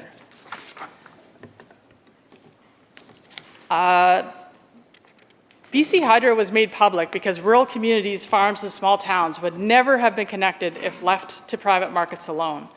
It took public ownership, collective investment, and a belief that every British Columbian deserved lights, heat, and opportunity no matter where they lived. We need to provide an opportunity for those people to have input on this bill. The model has delivered for us. It built the infrastructure that allowed families to start businesses in small towns, allowed mills to operate in the interior, and allowed new industries to grow in places that private utilities would have ignored. It will allow the AI, data processing, and crypto businesses to thrive. We have many situations in BC where these businesses would actually help us stabilize the grid, and we need to provide them the opportunity, and this 6 months for them to get that opportunity. If we don't take the time, we risk unintended consequences, higher costs, slower approvals, and an uncertainty that will ripple through the entire economy. We need investment in new generation capacity and regional reliability. This bill, I am being told by industry, signals the opposite, that we have communities across this province that want to participate in the data and AI technology, and this bill signals that the power may not be there when you need it, and don't invest here. 6 months allows the government to fully understand what that means and what potential investment we're scaring away. This isn't about ideology, it's about balance and foresight. Nobody in this chamber wants to see wasted power or environmental harm. Good stewardship also means using the resources we have to create opportunity at home. If government takes 6 months, as this motion proposes, to sit down with industry, with local leaders, and with citizens who understand both sides of the issue, we will get a better bill and a stronger province overall. The people in our rural communities are not opposed to clean energy or environmental responsibility. They live it every day. They are the stewards. They do this every day. They want to be part of the conversation and not an afterthought in a Victoria plan. That's why this amendment to first, second reading for 6 months is so important. It's a signal that we value listening over rushing, consultation over control. I also know that I'm not the only rural MLA hearing those concerns. My colleagues across the province, from the north, the Cariboo, the Kootenays, and the islands, are hearing the same stories. Communities that want to grow, that have land zoned and services, that have investors ready to go, but are told to wait because the system isn't ready for them, or investors that want to see where this bill ends up. This 6 months allows everybody to hear those stories. These communities deserve better. They deserve a government that sees them as partners in building BC's future, not as problems to be managed. They deserve energy policy that reflects the full geography of this province, not just the priorities of a few.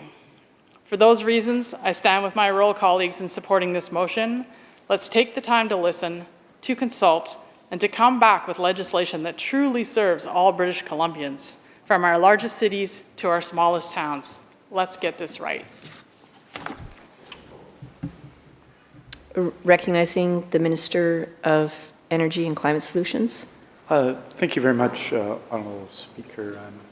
I'm speaking in opposition to the hoist. I think it would be useful for members of the House to understand the purpose of a hoist motion. I think it seems pretty clear, and just to read from parliamentary practice in British Columbia, which is our guide in these matters.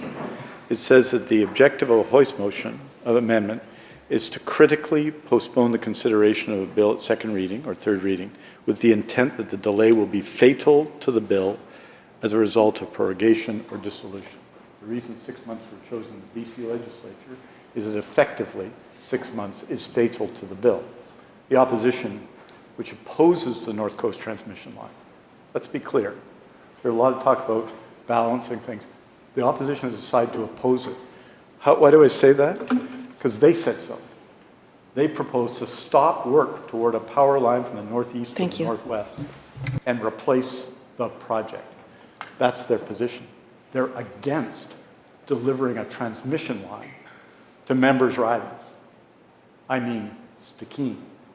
I mean Bulkley Valley. I mean the North Coast. I mean Skeena. I mean those ridings. The opposition, Honourable Speaker, wants to stop this project. And this 6-month hoist is another means to stop the North Coast transmission line, which they oppose. Now, you may say they're not opposed to transmission lines. And that's true, the leader of the opposition. Part of a government that proposed the interior lower mainland line that was built. It took power from the member from Peace River South community down to Vancouver. That was okay. That wasn't opposed by the opposition. They oppose delivering northern power. They support delivering northern power to Vancouver. I support it too. But they oppose delivering northern power to the northwest. I don't support that. Let's be clear. I support the North Coast transmission line, and they oppose it. And this is a means of opposing the North Coast transmission line. I think they are wrong. I think that is representing not the interest of northern BC. I think people in northern BC urgently need the same level of service, and that's why I oppose this hoist. Urgently need the same level of service for their residential customers, because as one of the members proposing this moment said, service can be intermittent, for commercial customers, and for industrial customers. I think people in the north deserve better service. And they deserve their projects, their dreams, their aspirations not to be hoisted by an opposition motion, Honourable Speaker. They deserve that. And therefore, I'm opposed to the motion, Honourable Speaker. The member for Peace River South said, well, maybe in 6 months, the intent of the motion is to defeat the legislation. Maybe in 6 months we can move projects in the northwest. There are projects in the northwest. There are as many projects and more in the northwest in terms of the call for powers in the northeast. That is a fact today. And that's good news for the province. There are projects in the northwest, there are projects in the northeast, there are projects on the central interior, there are projects on Vancouver Island. That's because we aren't delaying, Honourable Speaker. We're not, there is plenty of time to have a legislative debate on this, and I look forward to the clause-by-clause debate. I can't wait, Honourable Speaker. I genuinely can't wait. But, Honourable Speaker, when you put forward arguments like that, where we had a process that was laid out in advance, that was overseen by an ethics advisor, that came to decisions about where EPA should be launched, and then was overseen, as is appropriate by the BCUC, as this process will. That's the role of the BCUC, Honourable Speaker. Then that makes sense. In this case, we have a North Coast transmission line which they want to stop, which they want to block, which they want to delay. They want to use dilatory tactics in this House to delay, Honourable Speaker, that was announced. The intention to consider this line was announced in 2023. Every potential industrial ratepayer in the Northwest was consulted at that time in 2023, and a determination was made that there was sufficient demand for a new transmission line. My colleague, the Minister of Health, was Minister of Energy at the time. And then, Honourable Speaker, later in 2023, a process of consultation with First Nations which was developed, which has been 2 years long, Honourable Speaker. They don't mention it, but it's the case. 2 years long, Honourable Speaker. And then, in January 2024, the Premier and BC Hydro published their plan to proceed with the North Coast transmission line, 2024. And now here we are, having signed agreements, term sheet agreements with many First Nations on the route, not all, but many, in really significant notions, in particular in Bulkley Valley, in particular in Stikine, Honourable Speaker, and other communities, and in Skeena and other communities, Honourable Speaker. After 2 years of effort, they want to delay it more. There's another reason we don't want to delay. And I say this, people talk about consultation, Honourable Speaker. The support, for example, Honourable Speaker, of the mining industry, the need and the urgent need to proceed with this nation-building project, Honourable Speaker, that will bring clean electricity, I'm quoting Michael Goering of the Mining Association of BC, to mining projects in northwest and central BC. The North Coast Transmission Line will strengthen Canada's position as a leading global supplier of critical minerals and metals and unlock more than $45 billion in near-term economic activity for British Columbians and all Canadians. We are pleased to support the province's efforts to advance this important transmission line towards construction. They support it because they know it serves the North. And I would think representatives of the North should be supporting this legislation, not trying to block it or delay it or undermine it or pretend they support reconciliation when in fact they do not, Honourable Speaker. And that is something they are on record for as well, Honourable Speaker. They don't support the kind of reconciliation we put forward. So they oppose the North Coast Transmission Line. They oppose it. Clearly they want to get rid of it. We've heard some unusual ideas put forward. I will save my response to the proposals that have been put forward by the opposition in this regard, which are 6, 7 times more expensive, Honourable Speaker, that they call inexpensive, Honourable Speaker, proposals made, for example, my friend from Abbotsford West, that would increase the rates for people in Abbotsford dramatically, Honourable Speaker. Somebody here has to speak for the people of Abbotsford, and I'm going to do that, Honourable Speaker, in this debate. Honourable Speaker, they would do that, Honourable Speaker. We'll save those for when I close debate. I'm also looking forward to that.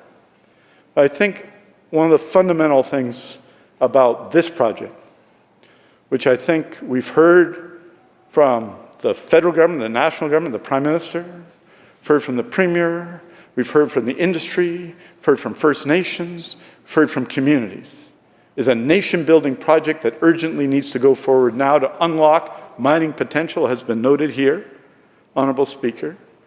I think that, Honourable Speaker, this is what we need to do now. There is urgency now, Honourable Speaker. And instead, the Leader of the Opposition says, our economy needs urgent action. And then he puts forward, on a critical project, on a national project, one that will unlock jobs, a 6-month delay. That's what we're proposing here. You bet I'm against it. Talk about saying one thing and doing another, Honourable Speaker. Saying you're in favor of action, Honourable Speaker, and then proposing motions like this, which are a 6-month delay, Honourable Speaker. This is not what is needed now, Honourable Speaker. We have, in detail, put forward legislation. I look forward to the debate at committee stage, Honourable Speaker, that lays out an allocation framework. Now, there is a framework now, as members will know, and that framework is first come, first serve in these areas. And we've been specific. The legislation could have said, and this would be an argument that would have been put forward, that it's general. We give that power to the Cabinet, and that's it. And then the Cabinet could decide what areas it was doing. But that's not what the legislation does. The legislation is specific at our insistence that it be done in artificial intelligence, like legislation in dozens of other jurisdictions that we've considered, data centers, and hydrogen for export. And we've done it for the good reasons that I've explained that we'll debate, I'm sure, at committee stage. We could have said general. We said we were specific about that. If we want to change that, we'd have to return to the legislature, Honourable Speaker. That's what is making legislation specific in this legislature. And so the opposition response to that is that let's delay. Let's create economic uncertainty, not be clear about what we need to do, which is competitive processes that are overseen by an ethics advisor, where decisions are made by BC Hydro and reviewed by the BC Utilities Commission on criteria, yes, set out by the government, Honourable Speaker. I think that that is a transparent and clear process. We do it in the RFP, Honourable Speaker. Those decisions, which favor members in the House's ridings, because projects in their ridings went ahead, the decisions in that process went through, and as Minister of Energy, I found out on the day that the projects were announced where they were, because you have an RFP process that's based on criteria that are set out, and then you proceed. So there is no need for delay on this 5-section bill. There is no need for the opposition, which is against the North Coast Transmission Line and against clean energy, Honourable Speaker. They have every right to be against it. They've made their position clear and on the record. They are against improving electricity service to the Northwest. They oppose it, Honourable Speaker. They've made that clear. And this is another means of opposing it. They want to delay it. They think their citizens should wait longer. They think that people proposing projects, either in industry or commercial projects in the Northwest, should wait longer. Well, we don't think so, Honourable Speaker. We have been working on this project for years, and we need to proceed.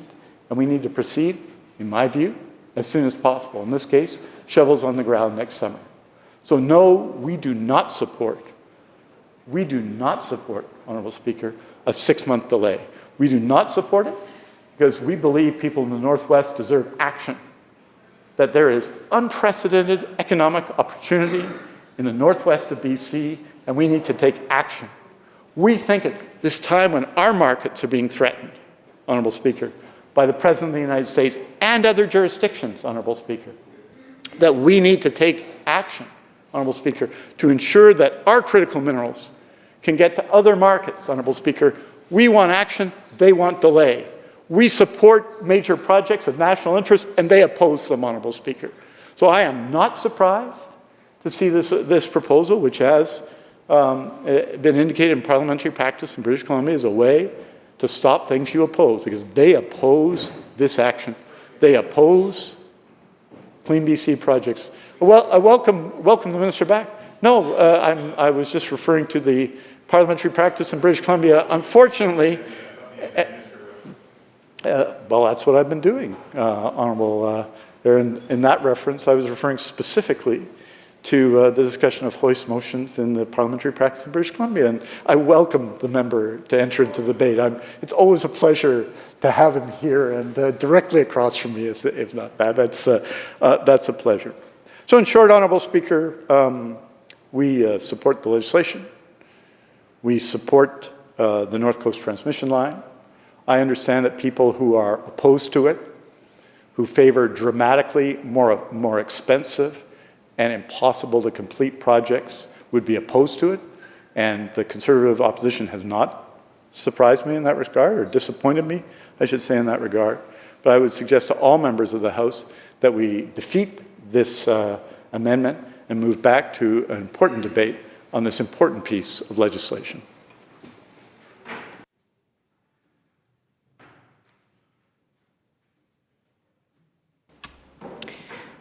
Question on the amendment?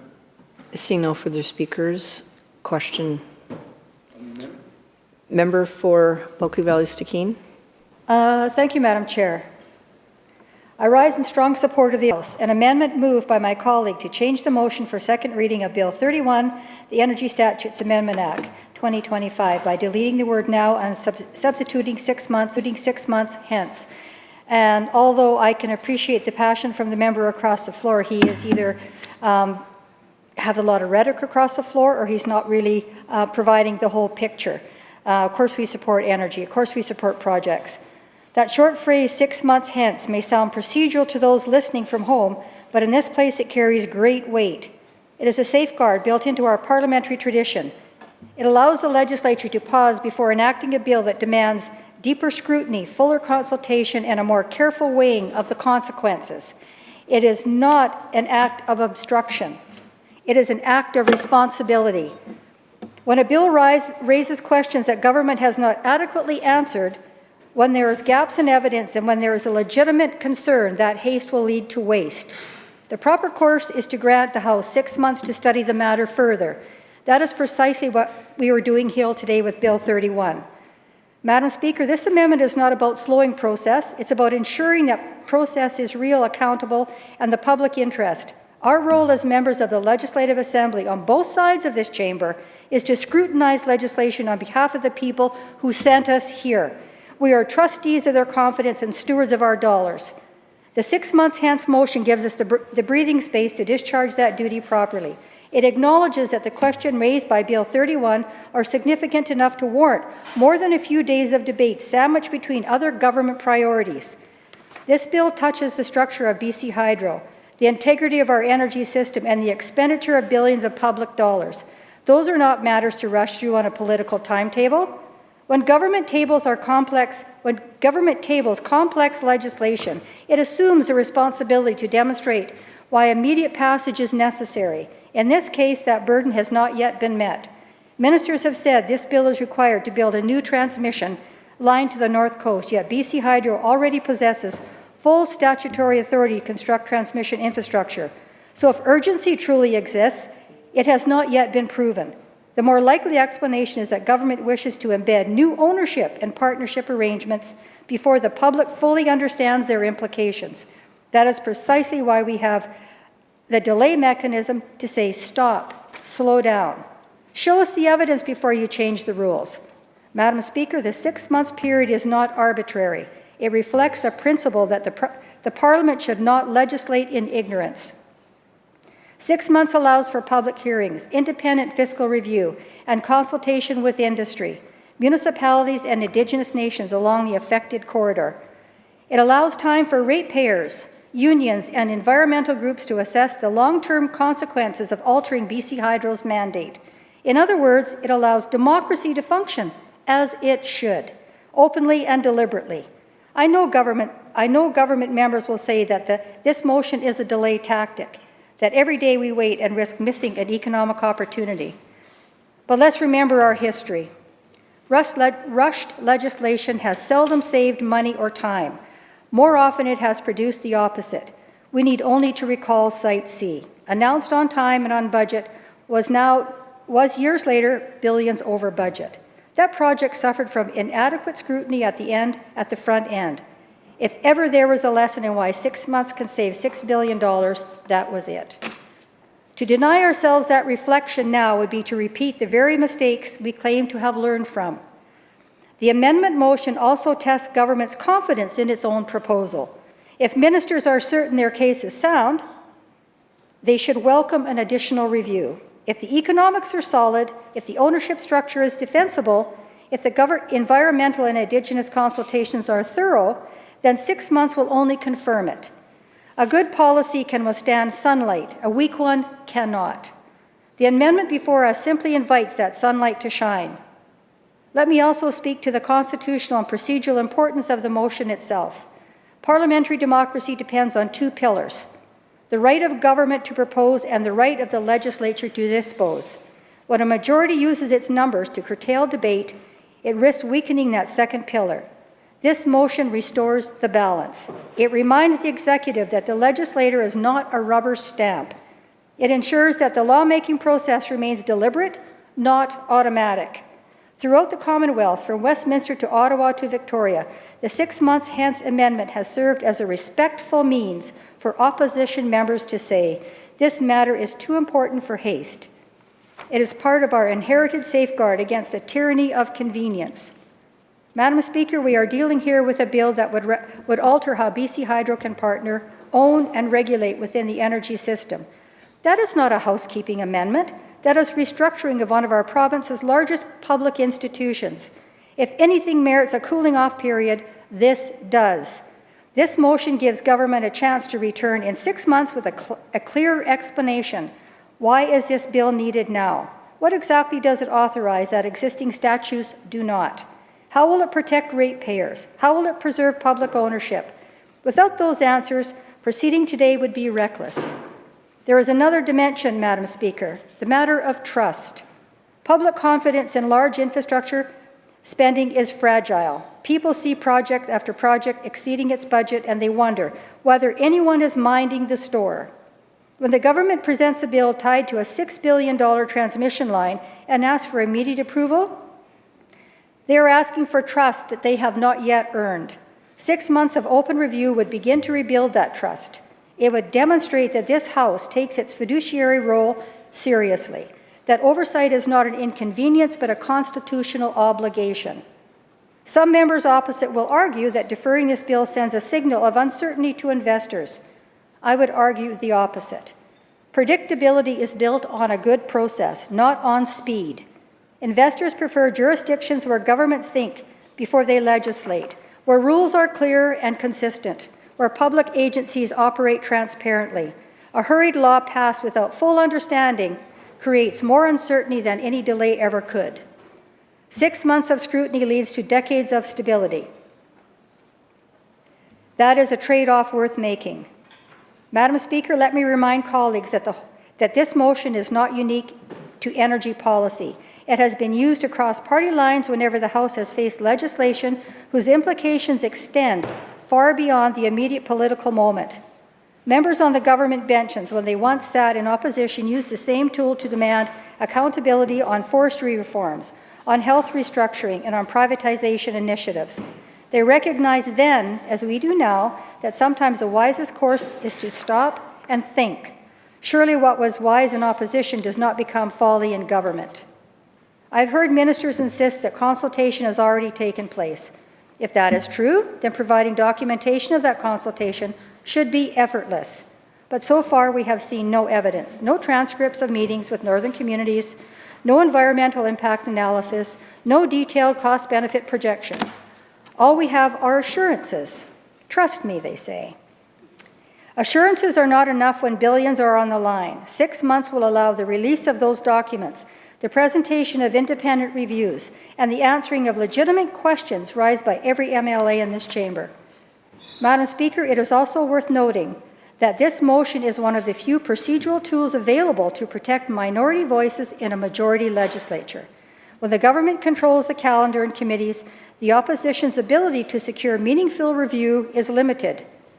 The 6 months hence amendment rebalances that power. It ensures that even when a government commands a majority of votes, it cannot command a monopoly on wisdom. It is a reminder that good ideas improve under pressure and bad ideas collapse under it. If the government's proposal is truly good, 6 months of scrutiny will only make it stronger. Let us be honest. The stakes here extend beyond one transmission line. They touch on how we govern major projects, how we treat crown corporations, and how we safeguard public ownership of critical assets. Once we normalize the practice of rushing complex energy legislation through the House, it will become easier to do the same in other sectors: transportation, health, housing. This motion draws a line and says, not this time. Let us do this one properly. The government should view the amendment not as an obstacle, but as an opportunity. In 6 months, it could return with detailed fiscal projections, vetted by the Auditor General with completed consultations with Indigenous partners, and with clear language protecting public ownership. If it does those things, the opposition will be in a stronger position to engage constructively. But if it presses ahead today without that foundation, it will own every dollar of cost overrun and every unintended consequence that follows.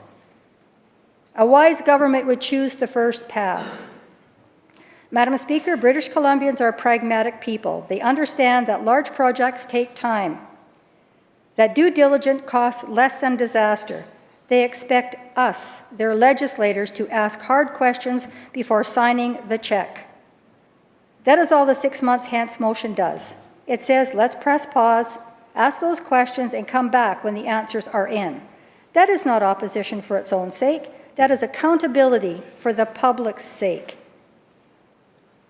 In closing, I want to emphasize that this amendment is entirely consistent with our democratic tradition and in our duty to taxpayers. It respects the authority of government to propose legislation while asserting the right of the legislature to ensure that legislation is sound. It reflects the belief that good governance requires both action and reflection. And it stands on the principle that when billions of dollars and the integrity of the public utility are at stake, time spent in scrutiny is never wasted. For these reasons, Madam Speaker, I will be voting in favor of the motion to amend Bill 31 so that its second reading can be postponed for 6 months hence. Let us take the time to do what British Columbia sent us here to do, to think carefully, to question boldly, and to legislate wisely. Thank you, Madam Speaker. Recognizing the member from Abbotsford West. Thank you, Honourable Speaker. I rise to address the motion before the House, the motion for second reading of Bill number 31, the Energy Statutes Amendment Act 2025, amended by deleting the word now and substituting with 6 months hence. This is not a motion of delay for delay's sake. It's a motion of deliberation, and necessary to pause to ensure what this legislature enacts will strengthen our province, not weaken it.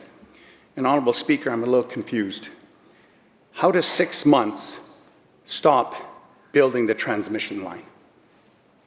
6 months is very clear. And if I could break it down, 6 months is 182.5 days.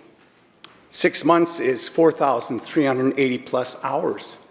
6 months is 262,800 plus minutes. Very clear timeline. To pause and to resume.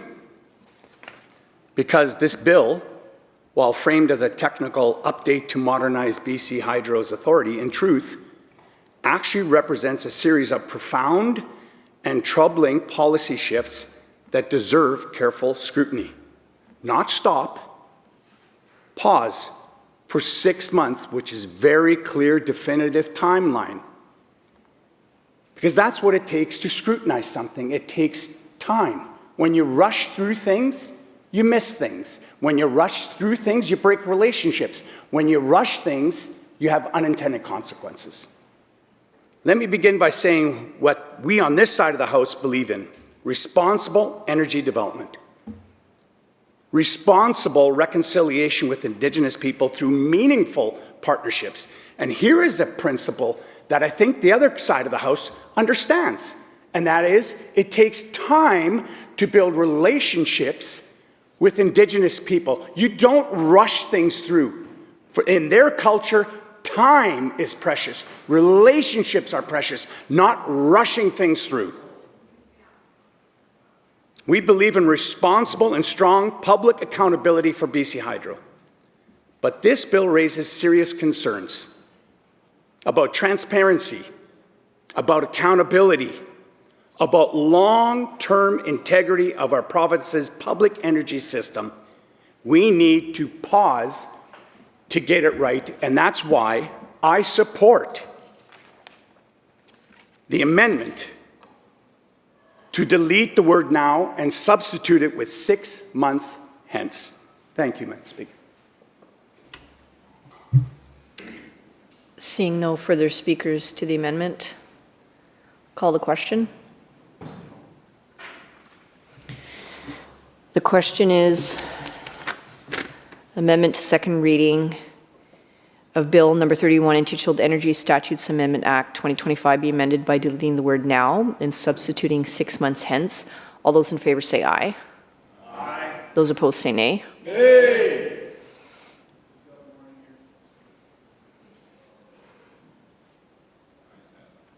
Oh, and we have to, do we vote on the, okay.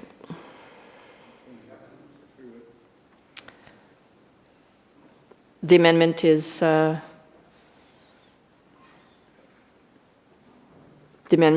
passed. Division? Division is being called.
Members, the question is the amendment to the second reading of the bill, Intituled Energy Statutes Amendment Act 2025. It's all those in favor? The amendment. All those in favor in the amendment, please rise or indicate.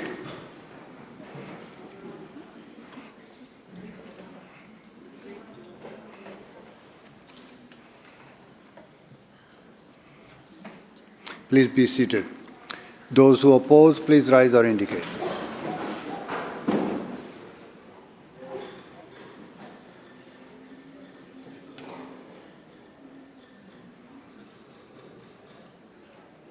Thank you. Be seated.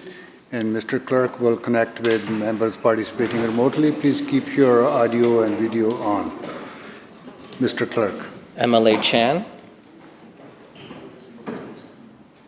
I vote aye, yes. MLA Giddens. I vote aye. Minister Green. I vote nay. Minister Kang. I vote nay. Minister Lohr. I vote nay. Minister Malcolmson. I vote nay. MLA McInnes. I vote aye. MLA Morissette. I vote nay.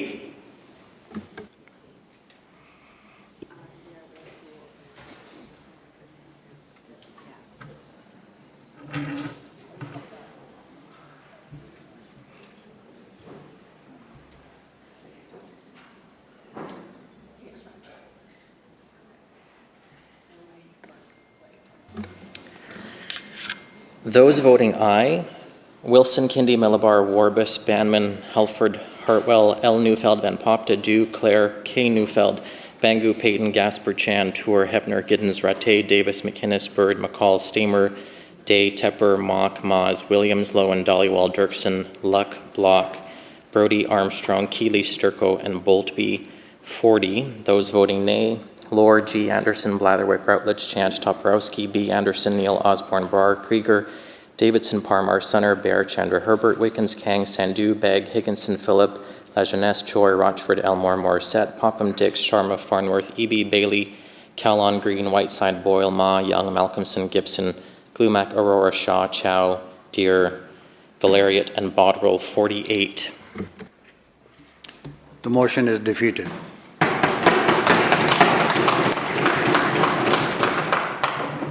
Members,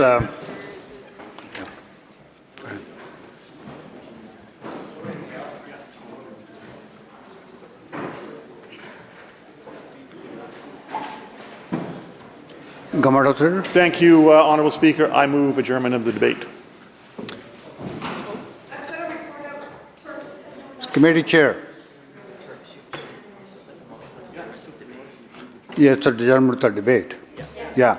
So question is adjournment of the debate. All those in favor say aye. Aye. Opposed? Motion carried. Committee Chair.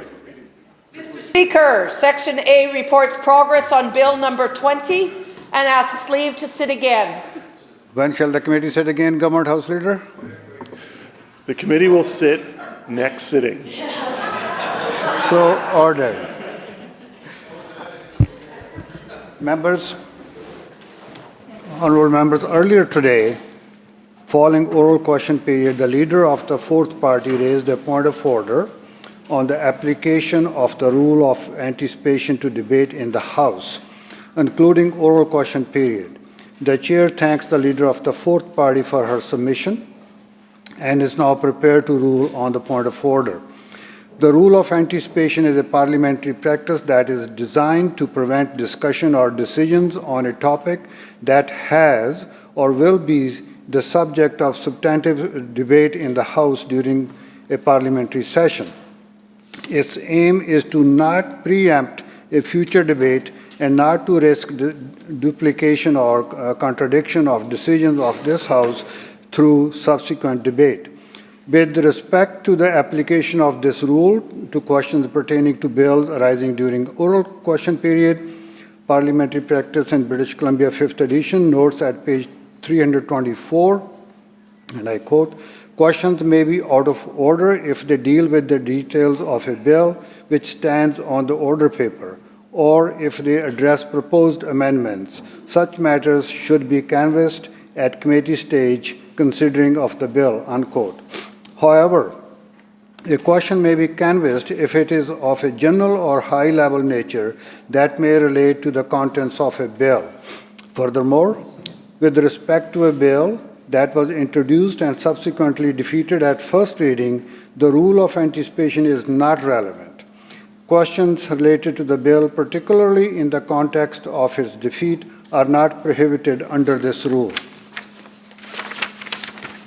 The Chair appreciates the opportunity to provide this guidance and clarity to the House and regrets any confusion that the application of this rule created during oral question period earlier. Government House Leader. Thank you, Honourable Speaker. I move the House to now adjourn. You heard the question to adjourn the House. All those in favor say aye. Aye. Opposed? Motion carried. This House stands adjourned until 1:30 p.m. tomorrow.